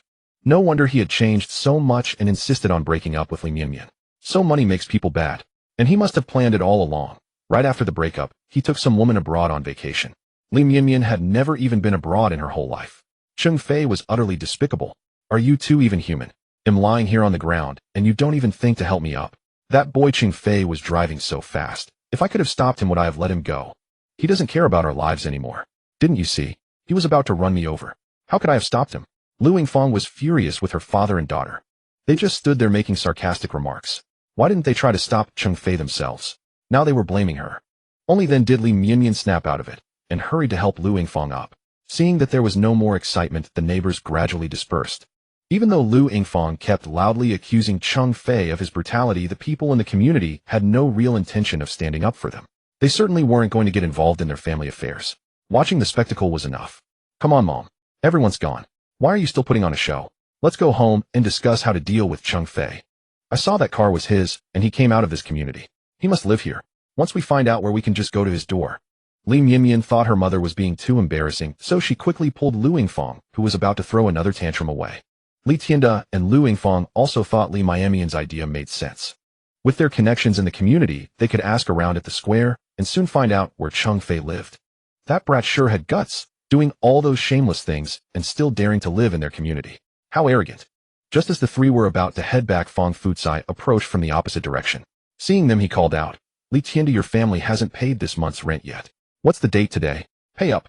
Your whole family is cut from the same cloth. Cheng Fei rented my house and didn't pay, and now you're doing the same. If you're not going to live here, move out and stop wasting my time." "What? You mean that brat Cheng Fei rented your house? And it's in this very community?" Li Tianda's eyes bulged as he grabbed Fong Futsai excitedly. Fong Futsai shrugged, unaware of what had happened to Li Tianda's family, and answered truthfully, "Where else? Apartment 2002, Building 20. I don't know what's gotten into that kid. Why would he spend money to renovate my place instead of living with you? Anyway, enough talk. Give me the rent." By now, Li Tianda's family was stunned, their mouths agape. They exchanged glances. They had been worried about whether Cheng Fei really lived in Tianhu community, but now it was confirmed. He was in Building 20. I know, it's only been a few days, what's the rush? Do we look like people who default on rent? They'll transfer it to you in a couple of days." Knowing Cheng Fei's exact location, Li Tianda hastily made an excuse, dragging Lu Yingfang and Li Mianmian away. Since Li Tianda had retired, his monthly pension was only a little over 3,000 yuan. As for Lu Yingfang, she hadn't worked for many years, so naturally she had no income. Li Mianmian used to have a job, though it didn't pay much, but with Cheng Fei supporting her, there was never any financial pressure. But now that her job was gone, they had even less money for rent. And since Cheng Fei was no longer giving them money, where could they possibly find the rent to pay Fong Futsai? What kind of people are these? Not one of them is paying rent. If you don't pay up, he'll throw all your stuff out. Watching the family scurry away, Fong Futsai couldn't help but curse under his breath. However, thinking about how Cheng Fei was going to spend hundreds of thousands decorating his house, he felt a smug sense of even if he delayed collecting Cheng Fei's rent by a month, the rent was still quite high. No matter what, he was still making a profit. No matter how much Li Tianda's family schemed, Cheng Fei was a fool. Once he rented out his house, he would definitely find an excuse to raise the rent. After rebuking Li Mianmian's family, Cheng Fei felt an immense sense of joy. Whistling and listening to music all the way, it took him an hour and a half to reach the foot of a mountain. He had looked up information and knew there was a mountain stream flowing down from the peak, and he assumed the water source must be of excellent quality. Considering the issue of drinking water in the apocalypse, he planned to collect this spring water. However, the location of the mountain stream wasn't clearly marked online. Cheng Fei only knew it was deep within the mountain, about a 2-hour hike further in. Due to its remoteness and the difficult terrain, 2 hours later, Cheng Fei finally found the mountain stream mentioned online.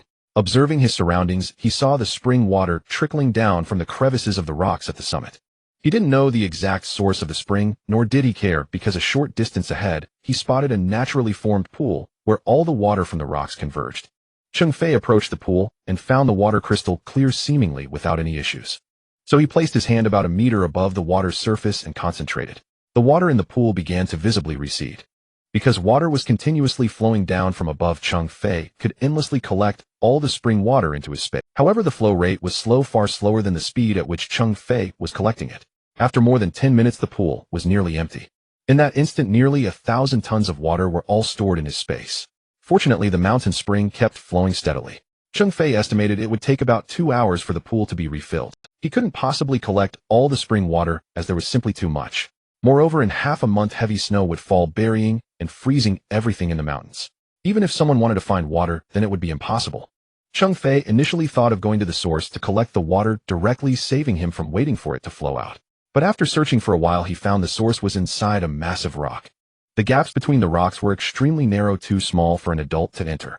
He couldn't see the bottom of the water, and he didn't know what was inside the rock. Entering recklessly wouldn't be safe, and besides, with his current abilities, he couldn't get in anyway. So he had to abandon the idea and patiently wait for the spring to flow out.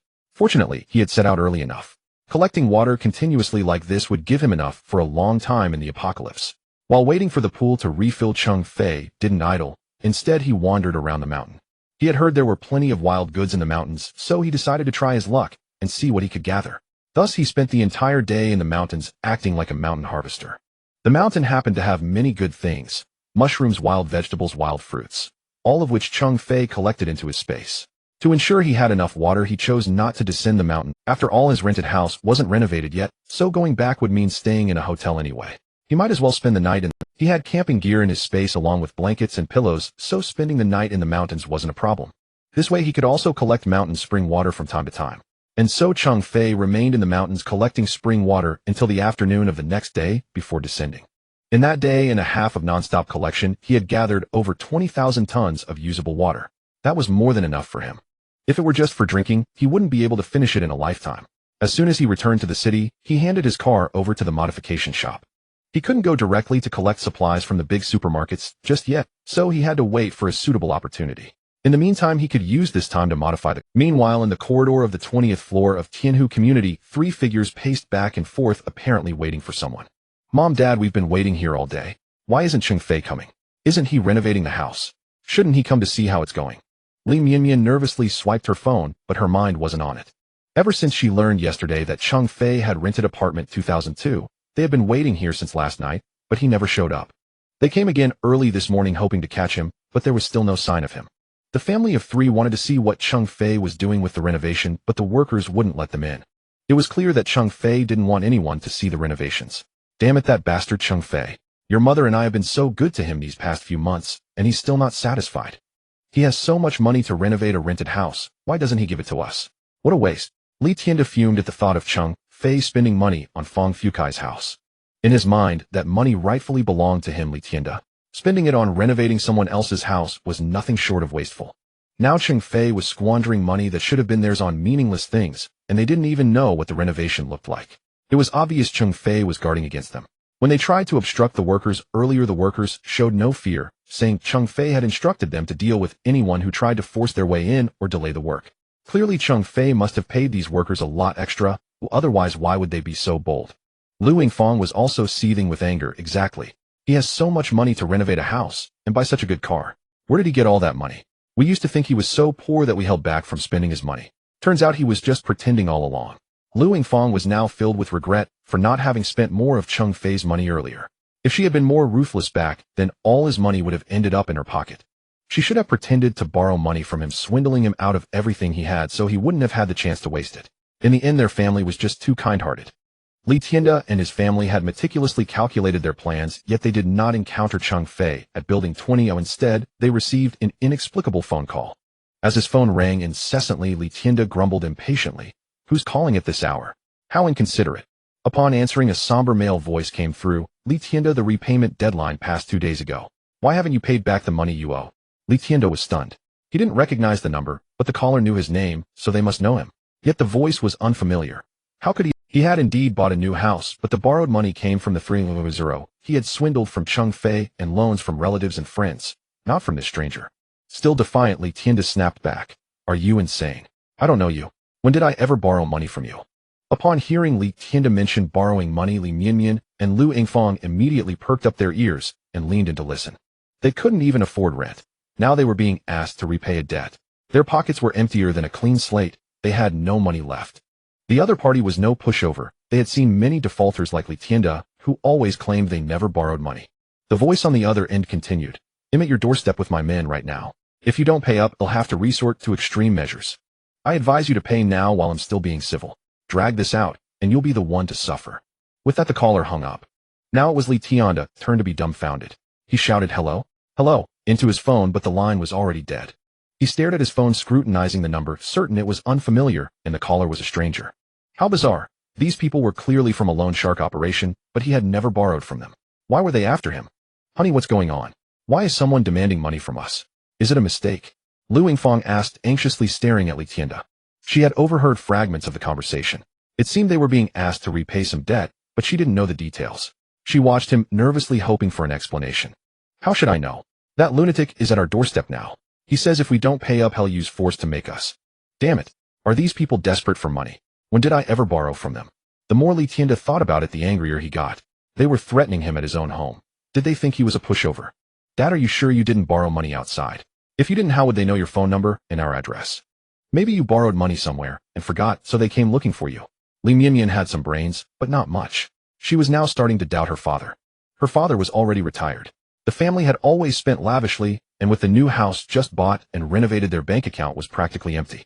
Could it be that on some day when money was tight, he had borrowed from someone and simply forgotten about it? Lu Yingfang found her daughter's reasoning plausible and chimed in, Li Tianda, tell me the truth. Did you borrow money recklessly? Don't you dare play dumb. Now is not the time for secrets. Li Tianda roared. Can't you two trust me? I said I didn't borrow money. I didn't. What the hell would I lie for? I'm done arguing with you. Those people are at our house now. Let's go down and see what's happening. Fuming, he stormed off downstairs. They were still in Building 20, while their own home was in Building 7. Since they had been waiting for Cheng Fei here, the debt collectors had missed them. When the three rushed home, they indeed saw 5 or 6 men standing outside their door. Li Miamian's heart sank at the sight. Could it really be that her father had borrowed money and brought this upon them? These men didn't look easy to deal with. How unlucky. First no money for rent, now a debt collector at the door. Who are you people? Why are you blocking my door? Leave now, or I'll call the police. Li Tienda remained defiant as he didn't recognize any of the strangers. He had never seen them before, let alone borrowed money from them. That's right, leave. My husband doesn't owe you a cent. If you keep this up, they'll sue you for harassment. You're disturbing our family's peace. Lu Yingfang also shouted, hoping to scare them off. The neighbors on the same floor, instead of poking their heads out, kept their doors shut and pressed against the walls, or doors eavesdropping. They had seen the group coming to trouble Li Tienda family. Normally, they would have come out to watch the commotion, but the situation looked dangerous, so they chose to hide and listen. This way they could stay safe, while picking up gossip to share later in the neighborhood. The ringleader, the same man who had called Li Tienda, sneered, "Go ahead, call the police. A debt must be repaid. That's only natural. Let's see whose side they take." He was a seasoned collector, unfazed by Li Tienda and Lu Yingfang's threats. Debt collectors had seen through such tricks long ago. In fact, Li Tienda did owe them money. Previously, when Cheng Fei had thrown Li Tienda's ID card to that group, they used his identity information to take out every possible loan. They had managed to extract hundreds of thousands. Without caring about Li Tienda's plight, they bled every available resource dry. Some loans were due in 3 to 5 days, some in a month, and others in half a year. They didn't care about the terms, they just wanted the money. So now the first lender came knocking. Since it wasn't a legitimate lending platform, when Li Tienda failed to repay, they showed up in person armed with a multitude of collection tactics. Li Tienda and his family were completely oblivious to all of it. Li Tienda was momentarily stunned by the other party's imposing demeanor. Seeing that the man didn't seem to be lying, he nonetheless forced himself to stay calm, and said, "What proof do you have that I borrowed money from you? I haven't even stepped out of the house in days. How could I have borrowed from you? I'm warning you, don't try to scare me. I have no money to give, and if you've got the guts, take my life instead." The man had anticipated Li Tienda's denial.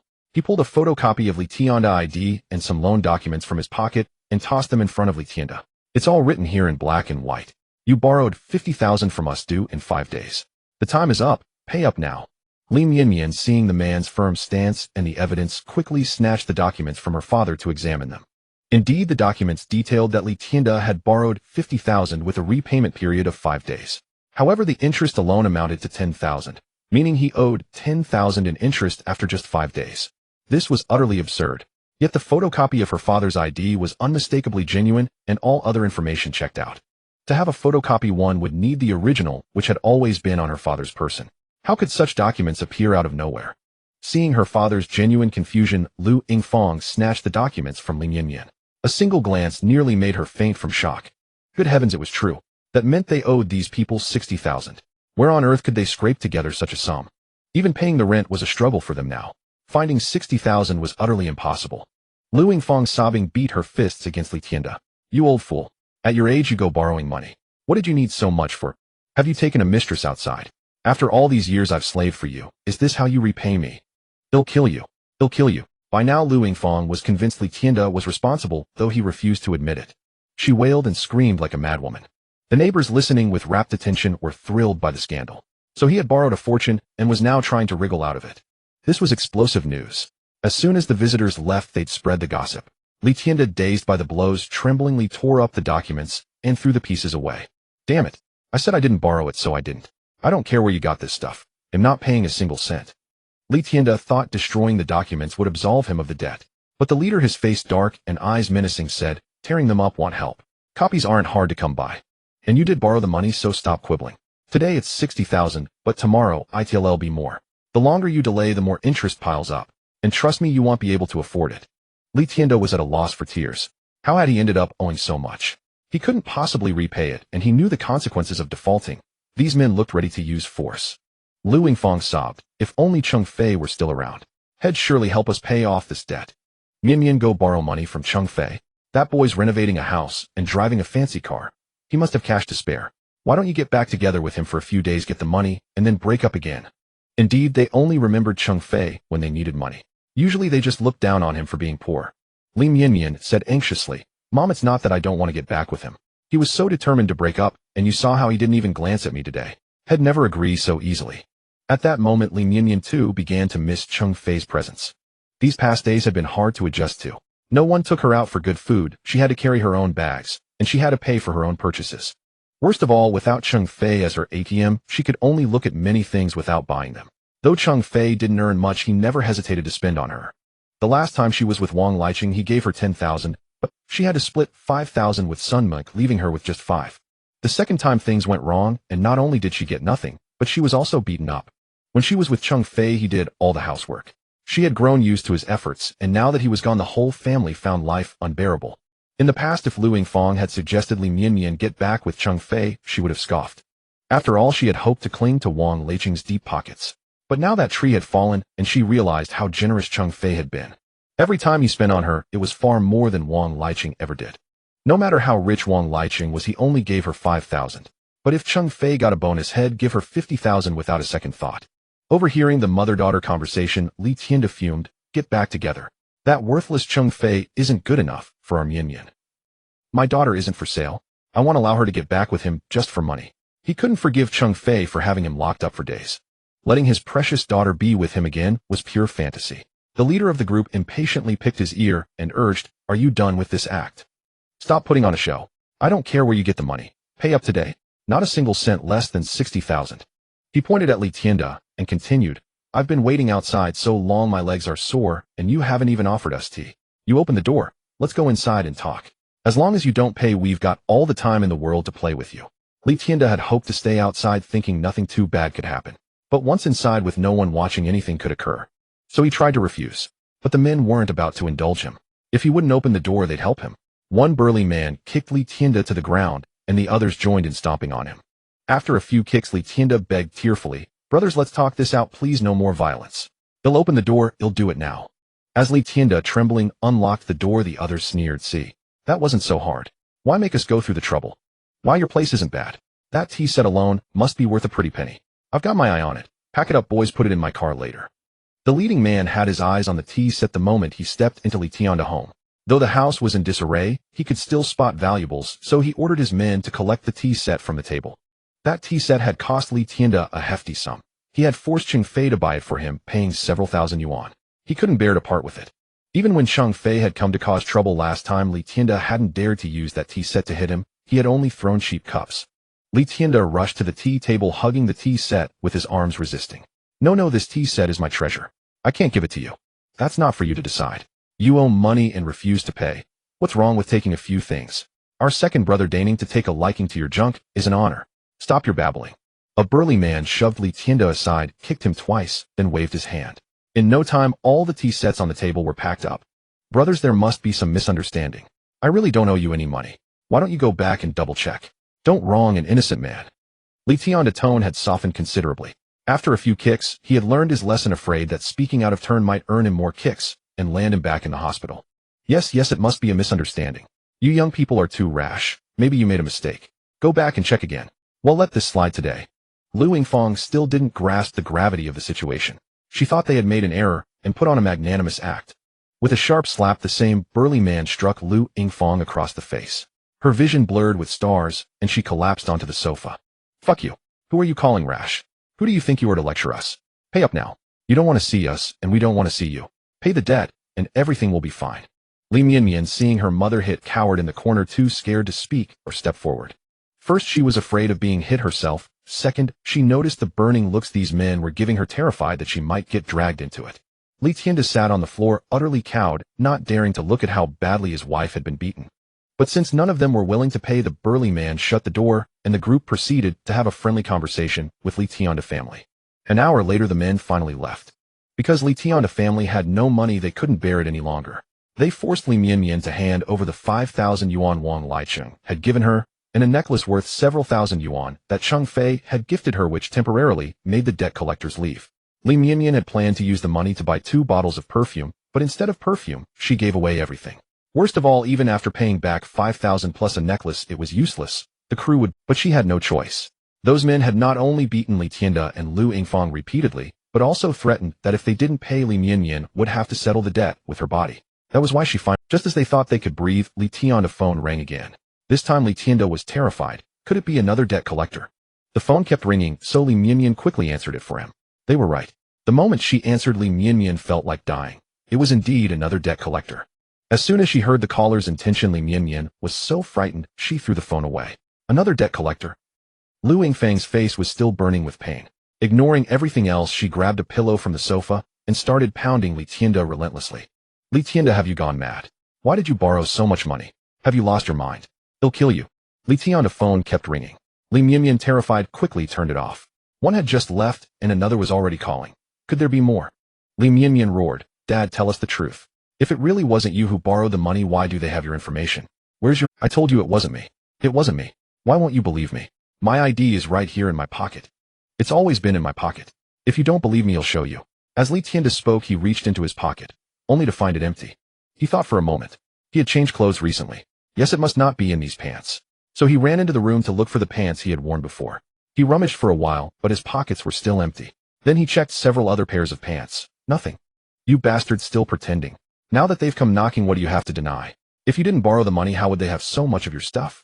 Hand over the money. How much is left? Pay back what you can, or else this family will be destroyed. What a disaster. Lu Yingfang was now more certain than ever that Li Tianda had borrowed the money. Li Mianyan, standing beside her, was also cursing Li Tianda furiously. At this point, she didn't care that Li Tianda was her father. Money was everything. She couldn't be bothered with anything else. Li Tianda, knowing he hadn't done any of this, couldn't stand being blamed by his own family. His earlier cowardice vanished, and he began to fight back. He started yelling at Lu Yingfang and Li Mianyan. Their shouting could be heard throughout the entire building, adding more gossip to the neighborhood. The day before the apocalypse, Cheng Fei, living in room 2002, leisurely sipped his cola. He calculated the time. Today should be the day the apocalypse begins. He had already renovated his house and car over the past few days. After finishing, he returned to this place. During this time, Fang Fucai had repeatedly tried to check on the renovation progress, but no matter how hard he knocked, Cheng Fei wouldn't open the door. Li Mianyan's family also stayed indoors, afraid to come out. Earlier, when they discovered their debt, they had gone to the police. But the debt collectors had evidence. After all, a debt must be repaid. So the police simply told Li Tianda's family to negotiate on their own. Thus, Li Tianda's family planned to move out of 𝓃 community. Since they couldn't afford the rent anyway, they might as well move into their new house where they could avoid the harassment of debt collectors. But when they arrived at the new home, they found not only that the newly renovated house, still airing out, was completely empty, but also that the house was no longer theirs. They couldn't even stay there. It turned out the house had been mortgaged, and now the new place had people demanding money too. Now Li Tianda's family had no way out. Even their relatives and friends knew they owed a lot of money, so no one dared to lend them any or take them in. Dejected, they had to slink back to 𝓃 community. Cheng Fei knew that news of the debt collectors harassing Li Tianda's family had already spread through the community, so they naturally had no time to bother him. Over the past few days, Li Mianyan and her family had completely changed their attitude, calling Cheng Fei frantically. When he didn't answer, they bombarded him with messages. Their tone was no longer abusive. Instead, they deliberately flattered him, saying the past was a misunderstanding and that they had wronged him. They even pretended to apologize. Cheng Fei knew exactly what they were after. Having seen their ugliest faces in the apocalypse, he naturally wouldn't believe their lies. They were only buttering him up because they wanted him to be their fool and pay off their debts. It was Cheng Fei who had engineered their downfall and revenge, so how could he now contradict himself and help them? Cheng Fei knocked on his own door. The sound was dull, indicating the door was sturdy. He had specifically instructed that a strong door be installed. Due to time constraints and limited funds, the renovation wasn't comprehensive, but overall the house was quite solid, at least not easily breached. Cheng Fei drove to the largest shopping mall in Shuang'an City and stayed there until it closed. After everyone left, he took his prepared tools, picked the lock, and entered the mall. During the day, when he had come out, he had checked the weather. The sky was gloomy, just like the day before the calamity in his past life. He knew that after midnight the disaster would officially descend. Now was the best time to gather supplies. As soon as he entered the mall, Cheng Fei saw numerous cameras blinking red in the darkness. He knew the cameras were still functioning, but he didn't care. The calamity was imminent. Even if everything in the mall vanished, no one would have time to investigate him. He intended to use this window to stockpile to his heart's content. Given the current good public security, no one would imagine someone brazenly looting in broad daylight. Many mall doors were merely for show, and some shops were even left wide open, as if inviting Cheng Fei to take everything. The mall was enormous. He had been here a few times with Li Mianyan, who always dragged him here to shop, right after he got his paycheck, forcing him to buy things for her. Thus, Cheng Fei was somewhat familiar with the place. Cheng Fei first went to the basement level as the power was out, and the elevators were useless. He walked to the basement supermarket, smashed the lock, and began collecting everything in sight into his space. This area was lowlying. When the torrential rain started tonight, followed by blizzards, these lowlying supermarkets would be the first to flood. He had to take the supplies before the water poured in. Otherwise, when the apocalypse came, everything would be ruined. Food was scarce in the apocalypse, so Cheng Fei wouldn't let it go to waste. Instant noodles, sausages, bread, cookies, chips, eggs, rice, sauces. He collected them all into his space. Within a meter of him, he could use his mind to store individual items. So just by walking down the aisles and reaching out, everything on the shelves vanished into his space. Cheng Fei had kept fit before the apocalypse, so running wasn't difficult. He systematically cleared the supermarket of everything: flour, tea, wine, milk, purified water, and appliances, leaving nothing behind. It would be a shame if it all got waterlogged. So he would have to trouble himself to use his space to protect these goods. Because the supermarket was vast, it took Cheng Fei nearly an hour to empty it completely. One reason he waited until the apocalypse began to gather supplies was that a month ago his money couldn't have bought so much nor so comprehensively. Now looting the supermarket allowed him to easily collect a vast and complete stockpile. Without resting, Cheng Fei went to the first floor, which was mostly jewelry stores, phone shops, clothing stores, and cosmetic shop. After the apocalypse, phones would become useless bricks. Power and networks would fail in the following days, so there was no need for many phones. Cheng Fei bypassed the phone shops and went straight for other supplies. He unceremoniously cleared out the clothing and cosmetic stores, storing everything in his space. He even took the diamonds and jewelry from the gold shop. Although these ornaments were useless in the apocalypse, he stored them for any future need. After spending some more time gathering everything he needed on the first floor, Cheng Fei stepped onto the now still escalator and walked up. The second floor was mostly clothes and shoes.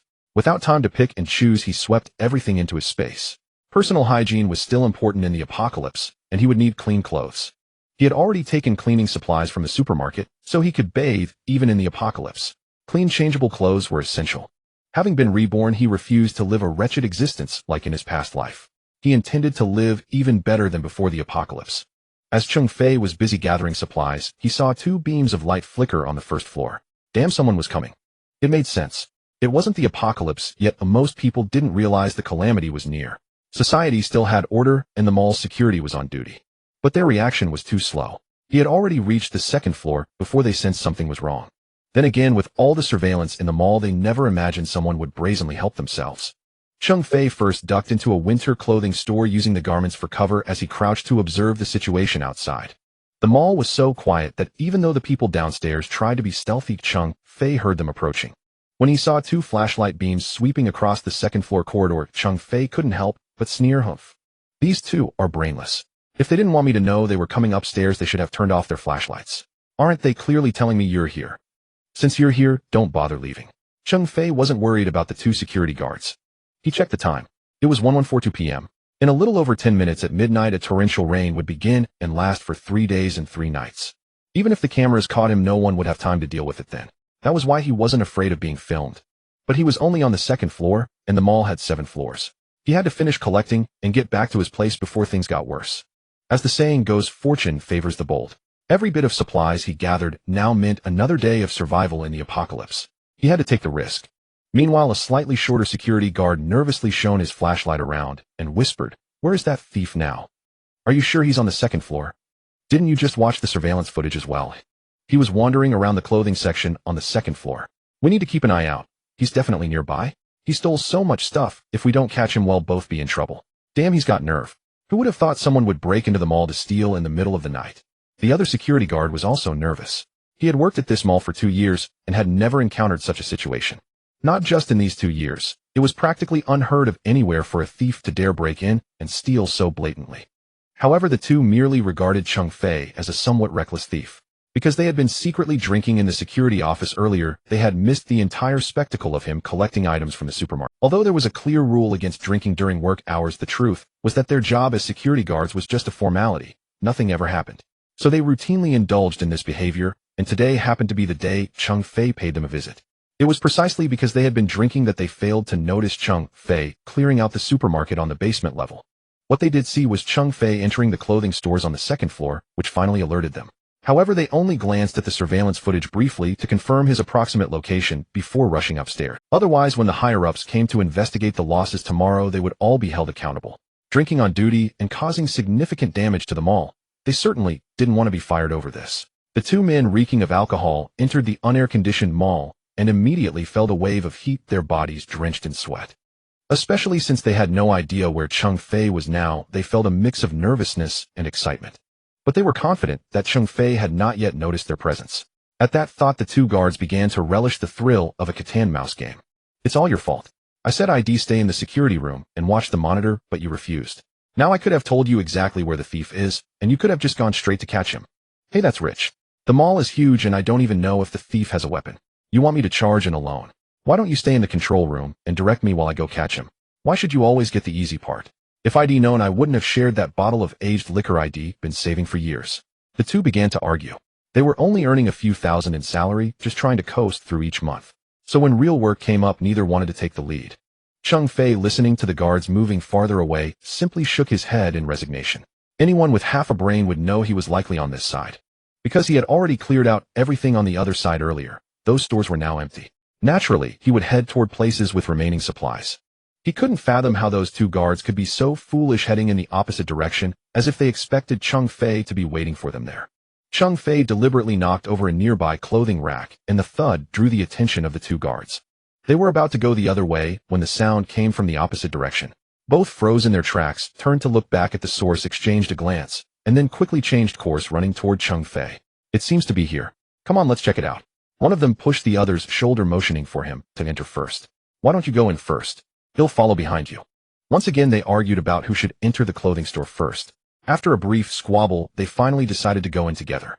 The entrance of the store was wide enough for 4 people to walk through simultaneously, yet these two cowardly guards still had to shove each other. Cheng Fei was almost tempted to jump out and urge them to hurry up. The two cautiously shone their flashlights around the store, recalling that the sound had come from here. "Hey, who's there? Come out now. If you keep hiding, I'll beat you to death when I find you." Seeing a row of knocked-over racks, one of the guards shouted bravely. In truth, they hadn't spotted Cheng Fei at all, because he had already moved to a different spot. The other guard, startled, patted his chest and gasped, "Don't yell like that. You scared the hell out of me." The guard who had shouted shone his flashlight at the other's face and said, "I'm trying to scare the thief, not you. Why are you so jumpy? You're more like a thief than the thief himself." Even at this moment, they couldn't stop bickering. Cheng Fei had already circled behind them, picked up 2 stools, and smashed them onto the heads of the 2 men. Before they could react, both collapsed unconscious. What a couple of idiots. I wonder whose connections got them hired to loaf around. All this dawdling is wasting my time.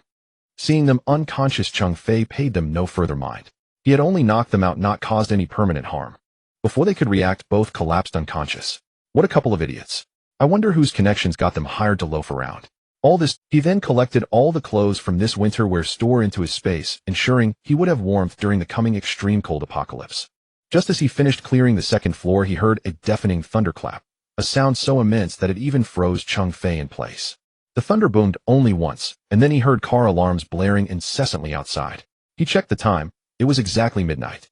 This meant the apocalypse had truly arrived. Since the mall ceiling was made of glass, when the lightning bolt struck, Cheng Fei could see the entire building flash brightly for an instant.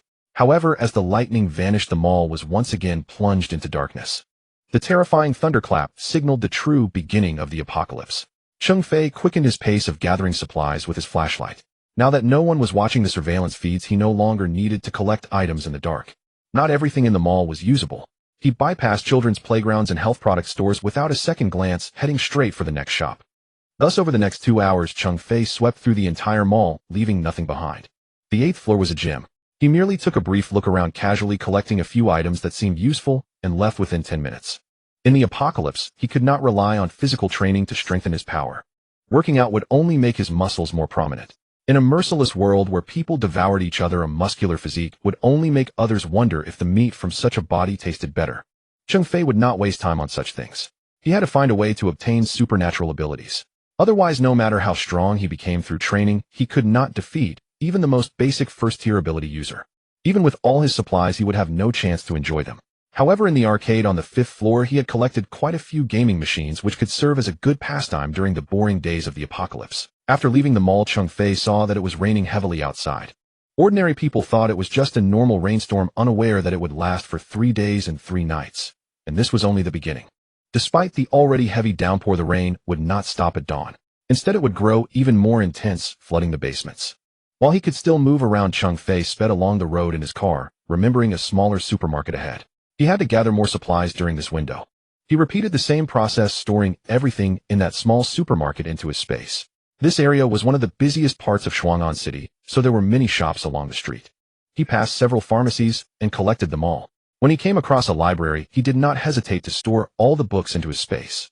He had no intention of reading during the apocalypse. However, when he later needed to build or craft something, the internet would be unavailable. Thus, collecting these books was a wise move. By this time, it was 5:30 in the morning. The rain had stopped, a stark contrast to the earlier torrential downpour. Cheng Fei knew time was running out. This rain was only a temporary lull. In his past life, exactly the same storm had occurred. A brief pause of a few hours followed by twice the amount of rainfall. Many people heading to work were trapped in the deluge. The city's subway system had completely shut down, plunging the entire city into chaos. Cheng Fei knew this was his best opportunity to stockpile. In his past life, he had been trapped in Li Mianmian's home, because of this beginning his miserable existence in the apocalypse. Before the heavier rain arrived, Cheng Fei visited several gas stations, collecting all the gasoline and diesel into his space. He had previously purchased a generator and needed gasoline. Moreover, without fuel his car would be useless. Gasoline and diesel were both crucial.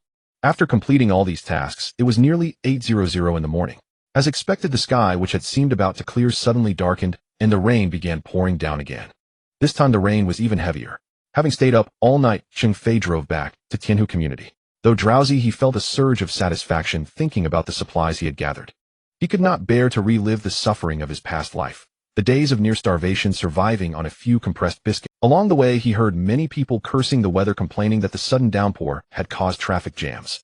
The heavy rain severely limited visibility, leading to numerous accidents on the streets. The sounds of crashing vehicles, crying, and shouting mingled with the rain. Cheng Fei paid them no heed. The water level would rise quickly. Although he drove an SUV, if he did not leave now soon, even his car would be unable to move. So many accidents had occurred that the road was completely blocked. Cheng Fei knew that not only this street, but the entire world was in such a dire state. 𝓃 community was still several kilometers away.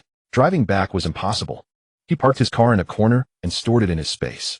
Thanks to his spatial ability, he could keep the vehicle safe. Otherwise, the rain would eventually submerge all cars, whether in basements or on. He then took out a bicycle he had collected along the way and decided to ride back. It would be tiring, but better than not reaching the community. He had hundreds of bicycles in his space. He could simply store it after arriving. Taking the main road was impossible due to the traffic jam. Staying there would only mean waiting for death. He took a detour, choosing a less crowded route. A longer distance was better than being stuck. Unexpectedly, this decision brought him a new surprise. This street was dedicated to selling automobiles, with 4S dealerships lining both sides. The employees of these shops were still stuck in traffic, unable to make it over. Since he was already here, Cheng Fei reluctantly stored all these cars into his space for safekeeping. There was no other choice. If the rain continued like this entire area would be submerged. Even the most expensive cars would be reduced to scrap metal by the floodwaters. Especially when the water rose several stories high, these vehicles would become utterly useless. Rather than let them become ruined scrap, it was better to entrust them to Cheng Fei's care. By the time he finished collecting all the cars, the floodwater, which had only reached his calves, had now risen to nearly his thighs. He needed to get back quickly. If he delayed any longer, he might have to swim back. However, Cheng Fei recalled the rubber boats and small vessels he had collected from the mall earlier. If the water got too high, he could row his way home. Amid the torrential rain, Cheng Fei pedaled his bicycle and finally arrived at 𝓃 residential area. The situation in 𝓃 residential area was no better. The floodwater had already reached the waist of an adult, and many cars parked outside the complex were more than half submerged. Close call. Thank goodness I stored those cars away earlier, or they'd be soaked and useless by now. With this thought, Cheng Fei put his bicycle into his space. Since the water was already so deep and everyone was preoccupied with their own survival, no one noticed how he made the bicycle disappear. Cheng Fei arrived at the entrance of building 20, intending to take the elevator up. But as soon as he stepped into the building, he found a crowd gathered in the stairwell, their voices raised in clamor. The deafening sound of the rain outside had masked the noise, but now that he was inside, he could hear the commotion clearly. Cheng Fei guessed that the elevator was likely out of order due to flooding, but he decided to check anyway. As expected, the elevator was stuck on the basement level and unresponsive. There was no choice but to take the stairs. However, many people were gathered on the landings chattering about something. Though Cheng Fei had no desire to interact with them, he had to climb up. Excuse me, please let me through. Thank you. These people were packed tightly in the stairwell on the second floor, completely blocking the way. They were blocking his path, making it impossible for him to go up. By now, Cheng Fei was drenched to the bone, and the strenuous bike ride had exhausted him. He urgently needed to get home, take a shower, and change into dry clothes to avoid catching a cold. The disaster had only just begun. Although he had medicine in his space, he had no desire to fall ill at the very start of the apocalypse. A middle-aged woman blocking the middle of the stairs showed no sign of moving aside. Instead, she craned her neck and asked, "Young man, which floor do you live on?" "We're all from the first floor." Our homes are flooded and we can't stay there anymore. If you live on a higher floor, let us stay at your place until the water recedes. We're neighbors. Please help us out. This woman named Gao Jiaying lived in room 101 of building 20. With her home flooded, her entire family had gathered in the stairwell waiting to see if they could find someone easy to push around and take rest. They had already knocked on every door on the second and third floors, but no one was willing to take them in. The main reason was that this family often brought relatives and friends over to drink and eat. Every time they would drink until late into the night, refusing to call it a night, their boisterous noise disturbing many residents' rest. Those on the second and third floors closest to the source had gone down several times to ask them to keep it down. But Gao Jiaying, seeing that they were tenants, paid them no heed. Not only did she refuse to correct her behavior, but she also grew worse. Once she even brought friends home to drink until dawn, singing and dancing, all the while making so much noise that even shutting windows and doors tight couldn't block it out. Even residents on higher floors were disturbed by the racket. A tenant on the third floor, unable to bear it any longer, confronted them and ended up being beaten. So now that Gao Jiaying's family was flooded, no one was willing to take them in. Cheng Fei, seeing that Gao Jiaying showed no intention of moving aside, said coldly, "Get lost." The apocalypse had already arrived. Oh, who cared whether she had a place to stay? Cheng Fei couldn't be bothered whether her family had a place to live. Although in his past life he had stayed with Li Miamian's family because they lived in building 7. And Gao Jiaying, who lived in building 20, and naturally hadn't sought trouble there, but that didn't prevent Cheng Fei from knowing exactly what kind of people the Gao family were. A while back, when Cheng Fei was renovating his house, the Gao family had frequently come up to cause trouble. They lived on the first floor, while Cheng Fei lived on the 20th. The renovation noise wasn't particularly loud, nor did it last long. But when materials were being transported past the unit entrance, Gao Jiaying spotted him, and from then on she came looking for trouble every few days. Either she complained that the renovation was too noisy, or she claimed the workers had dirted the entrance. She found all sorts of excuses. Originally, Cheng Fei had hired a professional renovation team that strictly adhered to the designated hours, and there was no truth to Gao Jiaying's claims about the entrance being dirted. Because Cheng Fei had instructed the workers not to let anyone casually view the interior of the house under renovation, every time Gao Jiaying came to cause trouble, she couldn't even get through the door. This only made her resent Cheng Fei more, thinking, it's just a broken-down house. Why all this secrecy? Frustrated by her failed attempts, she even prevented the workers from taking materials into the elevator, forcing them to carry everything up 20 flights of stairs. Cheng Fei was well aware of all these absurdities, as the workers reported to him daily. In truth, Cheng Fei knew exactly why Gao Jiaying was causing trouble. It had nothing to do with her, yet she kept popping up just to annoy him and try to extort some benefits. Most people renovating their homes don't want to upset their neighbors and hope the work goes smoothly. So Gao Jiaying figured that if she kicked up a fuss, Cheng Fei would surely offer some gifts to apologize. That was all she wanted, a little gift. But she never expected Cheng Fei to be so stubborn. He simply refused to play along. Even though Gao Jiaying kept rallying others in the Building 20 group chat to join her against Cheng Fei, claiming she was upholding justice and that he had infringed on the rights of all residents in the unit. But everyone else had their own lives, work, kids, and they saw that Cheng Fei's renovation was perfectly proper. So no one paid her any attention, and her plan fell through. Despite all her fuss, Cheng Fei completely ignored her and never showed up. So Gao Jiaying still didn't know what he looked like, and now she wanted to move into his home and take advantage. Dream on. Gao Jiaying's husband Wu Dongshan, furious that Cheng Fei wouldn't let them stay, pointed at him and shouted, "How dare you speak to us like that? You have no manners at all. We were speaking to you politely, and you tell us to get lost. You're nothing but an ill-bred brat." Exactly. We're all neighbors here. How can a young man like you be so heartless? Our home is flooded and the water is still rising. Letting us stay at your place is an honor for you, but you act like we're vampires. I can tell you're not well off. Don't worry, we'll pay you for our stay. Don't think we're trying to freeload. You live alone and can't possibly need such a big house. You can sleep on the sofa and we'll take the rooms. Young people these days don't know how to respect their elders. The speakers were Wu Dongshan's parents. Both were nearly 70, but their sharp, mean faces were enough to turn anyone's stomach. Cheng Fei hadn't even agreed to let them stay, yet they were already assigning him the sofa.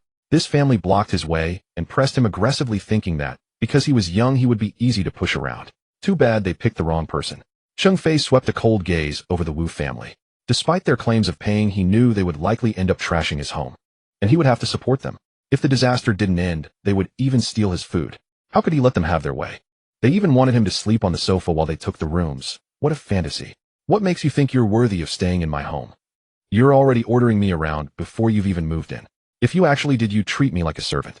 Don't think you can bully me just because I'm young. Cheng Fei snorted coldly. The apocalypse had only just begun, and already the ugliness of human nature was on full display. Well, no, He had already witnessed the Gao family's shamelessness. He hadn't expected peace in Building 7 in his past life, and now in this life, he was targeted in Building 20 as well. But wherever there are people, there is strife. At least this way the apocalypse wouldn't be. The other residents hiding in the stairwell were also deeply displeased by Cheng Fei's cold-blooded demeanor. Originally intending to stay at Cheng Fei's place, they began to speak up for Gao Jiaying and her family after witnessing their rejection. I really can't stand this. Young man, you're far too harsh. You're still young, oh why be so petty? We're all neighbors and neighbors should help each other. Besides, they offered to pay you. It's not like they're freeloading. A strong young man like you sleeping on the sofa is perfectly reasonable, isn't it? Why be so stingy? Exactly. If you help us on the first floor now, we'll surely return the favor when you're in trouble later. You're clearly from the countryside alone in this city with no one to rely on. Making your way here alone will bring its share of troubles. Don't be so absolute. Treat us well today, and if we're in a good mood later, we'll certainly help you out. Oh, these young people today are so rude. Scolding Jiaying's family like that. They're practically old enough to be his parents. How can he show no respect? Society has grown so cold. We all live in the same complex, the same building. How can he refuse to take anyone in? It's just a matter of money, isn't it? This young man is far too calculating. If the water hadn't risen, who would want to stay at his place? Isn't that the truth? I think the old days were better. Now everyone lives in these apartments shut behind closed doors, invisible to each other. Back in our courtyard, you could walk around with a bowl of rice, sampling a dish here, a bite there, and you'd be full. Now neighbors won't even lend a small hand. Times are regressing. The group began to berate Cheng Fei in turns as if he had committed some heinous crime. In times like these, you still try to guilt-trip me, but I have no conscience for you to exploit. Looking at their hypocritical faces acting so noble. If they were the ones on the higher floors, they'd flee faster than rabbits from such a situation. Seeing that Gao Jiaying's group refused to clear the way, Cheng Fei pretended to reach into his backpack, but actually pulled an axe from his spatial storage, sneering, "Fuck off all of you. Get out of my way now, or he'll chop you all down." Cheng Fei brandished the axe with a chilling grin, swinging it fiercely into the nearby wall, leaving a small crater. Who dares to block me now? His smile widened. He knew he had to use drastic measures against people like them. Gao Jiaying initially tried to stop him, but seeing the axe swinging wildly, she quickly stepped aside. The other first-floor residents, now convinced Cheng Fei was insane, scrambled away in fear, pressing into corners to avoid any contact with him. That axe in his hands, if it struck a body, it would be fatal. Who would have thought such a decent-looking young man could be so twisted and violent? Those who had tried to manipulate Cheng Fei now dared not speak, afraid the axe might land on their heads. Since most first-floor residents were elderly and preferred ground-level living, they swallowed their anger, unable to confront Cheng Fei's harshness. Cheng Fei slowly climbed the stairs with his axe. Without an elevator, he had to ascend all the way to the 20th floor. Indeed, the lack of an elevator was inconvenient. Still, he had been exercising lately, so climbing 20 floors was just a workout. As Cheng Fei passed each floor, no one dared utter a word. Only when he reached the 5th floor did he hear them whispering insults about him being a mad killer. Pathetic. They dared say nothing to his face, only cursing behind his back after he left. But that was fine. Today he had shown them he was not to be trifled with. Anyone who tried to take his home would taste his axe. Soon people would realize order had collapsed, with crimes and deaths becoming commonplace. So Cheng Fei wasn't afraid of what they might do. If they dared curse him to his face again, he would send them to the next world with one swing. "Mom, why does that jerk have an axe in his bag? Will he chop us?" A boy of about 7 or 8 tugged at his pale-faced mother, asking angrily. The boy glared at Cheng Fei with hatred. The woman Zhang Huichuan lived in Unit 105. Her home was also flooded, so she had taken refuge in the stairwell, hoping for someone to take them in. She patted her son's head, comforting him. "Don't worry, son. That man's not right in the head. Stay away from him." Remembering how fiercely she had cursed, she felt a chill down her spine. She recognized Cheng Fei as the young man from Unit 2002, whose place had been under renovation. She had hoped to stay there with her son since the 20th floor would never flood. Besides, the young man was out early and late. A single guy must have plenty of food. Unit 2002 was spacious, perfect for her and her son. But Cheng Fei turned out to be so violent, threatening them with an axe, so she had to abandon that plan for now. The boy shouted fearlessly, "He should stay away from us. If I had an axe, I'd kill him. I don't want to stay in this stairwell. I want a big house. Mom, get me an axe. They'll kill him, and we can take his house." Zhang Huichun quickly covered her son's mouth, whispering, "Don't say that outside, or he might hear and come back." The boy nodded, but his eyes glared venomously in the direction Cheng Fei had gone. Young as he was, he already harbored murderous thoughts. After Cheng Fei left, Gao Jiaying let out a long breath, patting her heaving chest. "That little bastard tried to chop us. Scared me to death. Who wants to stay with him anyway? His rented place is probably just a few dozen square meters, too small for my family. Even if he begged me, I wouldn't go. I hope he falls off the building one day. They'll buy firecrackers to not only Gao Jiaying, but others also cursed Cheng Fei, incessantly condemning his lack of compassion and his threats. Once the rain subsided, they planned to unite and have the police arrest Cheng Fei. With so many witnesses to his axe-wielding, he would surely rot in jail. Zhang Huichen's eyes darted, then she leaned close to Gao Jiaying. We need to be careful. That young man lives in Unit 2002, the one that was being renovated. We never got a look inside, he kept it so secretive. I think he's up to something shady in there. Wu Dongshan slapped his thigh in sudden realization. That explains it. Why he wouldn't let us stay and even threatened us with an axe. He must have hidden something weird in that renovation. He's afraid we'd discover his secret. Everyone saw it today. Having such a menace in Building 20 is a big problem. Once the rain stops, we must report him to the police. Otherwise, none of us will feel safe living here. The others agreed, vowing to ensure Cheng Fei ended up behind bars. The memory of his axe-swinging fury made everyone's heart tremble. Such a person had to be dealt with quickly, or the neighborhood would never be peaceful. Who knew when Cheng Fei might go berserk again, swinging his axe at passersby? And his secret of renovation, maybe it was for disposing of things. The thought made everyone's face darken. But they only dared to talk behind his back. None had the courage to confront him directly. They prayed for the storm to end soon, so Cheng Fei could be arrested and they could live in peace. Cheng Fei, drenched to the bone, returned to room 2002 and closed the door, gasping for breath. Fortunately, he had been exercising regularly, otherwise with his former physique, climbing 20 flights of stairs in one go would have left him panting like an ox. He touched his soaking wet hair, tossed his backpack onto the floor, and walked into the bathroom, intending to take a hot shower. Though the weather wasn't freezing, it was a few degrees cooler than usual. His clothes were completely soaked, and if he kept them on, he would surely catch a cold. After showering, he took a set of suitable clothes from his space and changed into them. Feeling dry and refreshed, he instantly relaxed. Cheng Fei took a peach from his space, nibbling on it, while unlocking his phone. The group chat for Building 20 already had hundreds of unread messages. From last night until just now, Cheng Fei had been outside, so he had no time to check his phone. Fortunately, he had stored it in his space before the rain started at the supermarket, so it wasn't waterlogged. Scrolling up, he saw dozens of messages mentioning him along with several friend requests. All were from residents of the building pleading for him to take them in, relentlessly trying to find him. But Cheng Fei ignored them completely, yet they persisted in tagging him. He scrolled back to midnight when the thunderclap had struck. Many in the group had been startled and were discussing the thunder. Some thought it was an explosion, others said they saw lightning splitting the sky, and some remarked it was as bright as daylight. They had never seen such a massive thunderbolt in all their years. The chat was a mix of speculation. Scrolling further, he saw posts from the morning when the water began to accumulate. Someone had tagged the property management, urging them to fix the drainage. Many cars parked in the underground garage were already submerged. Even though the management responded that they were handling it, the water rose too fast to drain. Some people in the group started ranting, blaming the management for incompetence, insisting that the flooded cars were the management's responsibility and demanding compensation. When the first floor was flooded, the group erupted. Residents from the first floor kept posting videos and photos of their submerged homes. Unable to stay, many asked if anyone on higher floors could take them in. A few who had close relationships offered to let them stay temporarily, but that was a minority. Most remained silent. As the water rose higher, the first-floor residents, seeing no response in the group, went door to door upstairs. Unfortunately, not everyone was willing to take them in. The next messages were from the time when Cheng Fei returned and broke through the wall with an axe. Just a short while ago, the group that had been hiding at the stairwell entrance accused Cheng Fei of going berserk, swinging an axe wildly, nearly killing people. They described it vividly as if it were true. If Cheng Fei hadn't been the protagonist, he might have believed it himself. Their embellishment skills were remarkable. Thanks to them, the residents of Building 20 began to fear Cheng Fei inexplicably. If only one person had said it, it might not be believable. But with so many voices, it must be true. Gao Jiaying and her family kept spamming the group, recounting how they had almost been chopped. But they never mentioned how they had blocked Cheng Fei's path, refusing to let him go, and forced him to let them stay in his apartment. In an instant, they painted Cheng Fei as a demon. But that was fine. He never intended to be a good person anyway. What good did being a good person do? In his previous life, he was devoured by others and only survived 3 months in the apocalypse. After rebirth, he understood that blindly being good wouldn't let him live long. Only by putting himself first and being cautious could he survive in this world which had changed. Cheng Fei savored the peach, gloating as he read the group messages. Even though many were fabricating stories about him, he didn't care. Others' lives and deaths had nothing to do with him.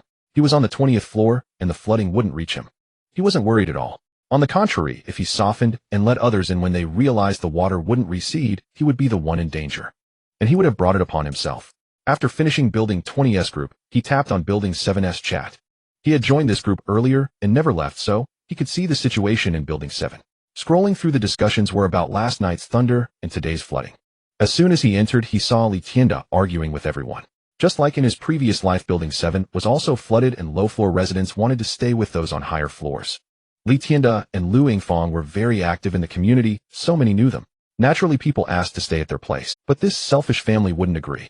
Though they lived in a 3-bedroom apartment with 1 empty room, they stubbornly refused to let anyone stay.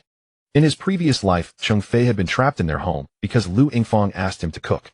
During that long confinement, Lu Yingfang never allowed Cheng Fei to share a room with Li Nianyan. She made him sleep in the smallest storage room.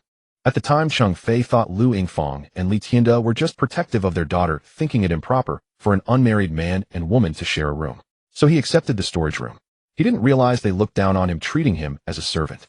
Now, as in his past life, he followed the same script and sent a message. Li Tianda, you're such a jerk. Your apartment 904 is huge with an empty room. Why won't you take anyone in? Fang Fucai is alone, and he's your landlord. It's only natural for him to stay in his own house. We're all neighbors, and you're renting his place. How can you be so selfish? Cheng Fei mimicked the moral blackmail of the group. Fang Fucai and Li Tianda family were both awful. Let them live together in 904 and fight like dogs, making each other miserable. Later, if he wanted to, he could go over and deal with them, taking his revenge. Li Tianda, your girlfriend's ex-boyfriend, said it. What do you have to say now? I said I wanted to stay with you earlier, but you refused. Now your ex-in-law says you have a spare room. I don't care. I'm moving my stuff up now. Fang Fucai saw Cheng Fei's message and praised him inwardly, thinking the kid was on the ball, helping with the renovation and speaking up for him in the group. Li Tianda family must have done something to provoke Cheng Fei, and he was getting back at them. But that suited him fine. He had originally wanted to stay in 904, but Li Tianda wouldn't agree. Hearing Cheng Fei's words, he couldn't wait to move into 904. Most importantly, Li Nianyan was there. If he lived close, he might even... Hearing Cheng Fei's words, he couldn't wait to move into 904. Most importantly, Li Nianyan was there. If he lived close, he might even get a chance to grope her.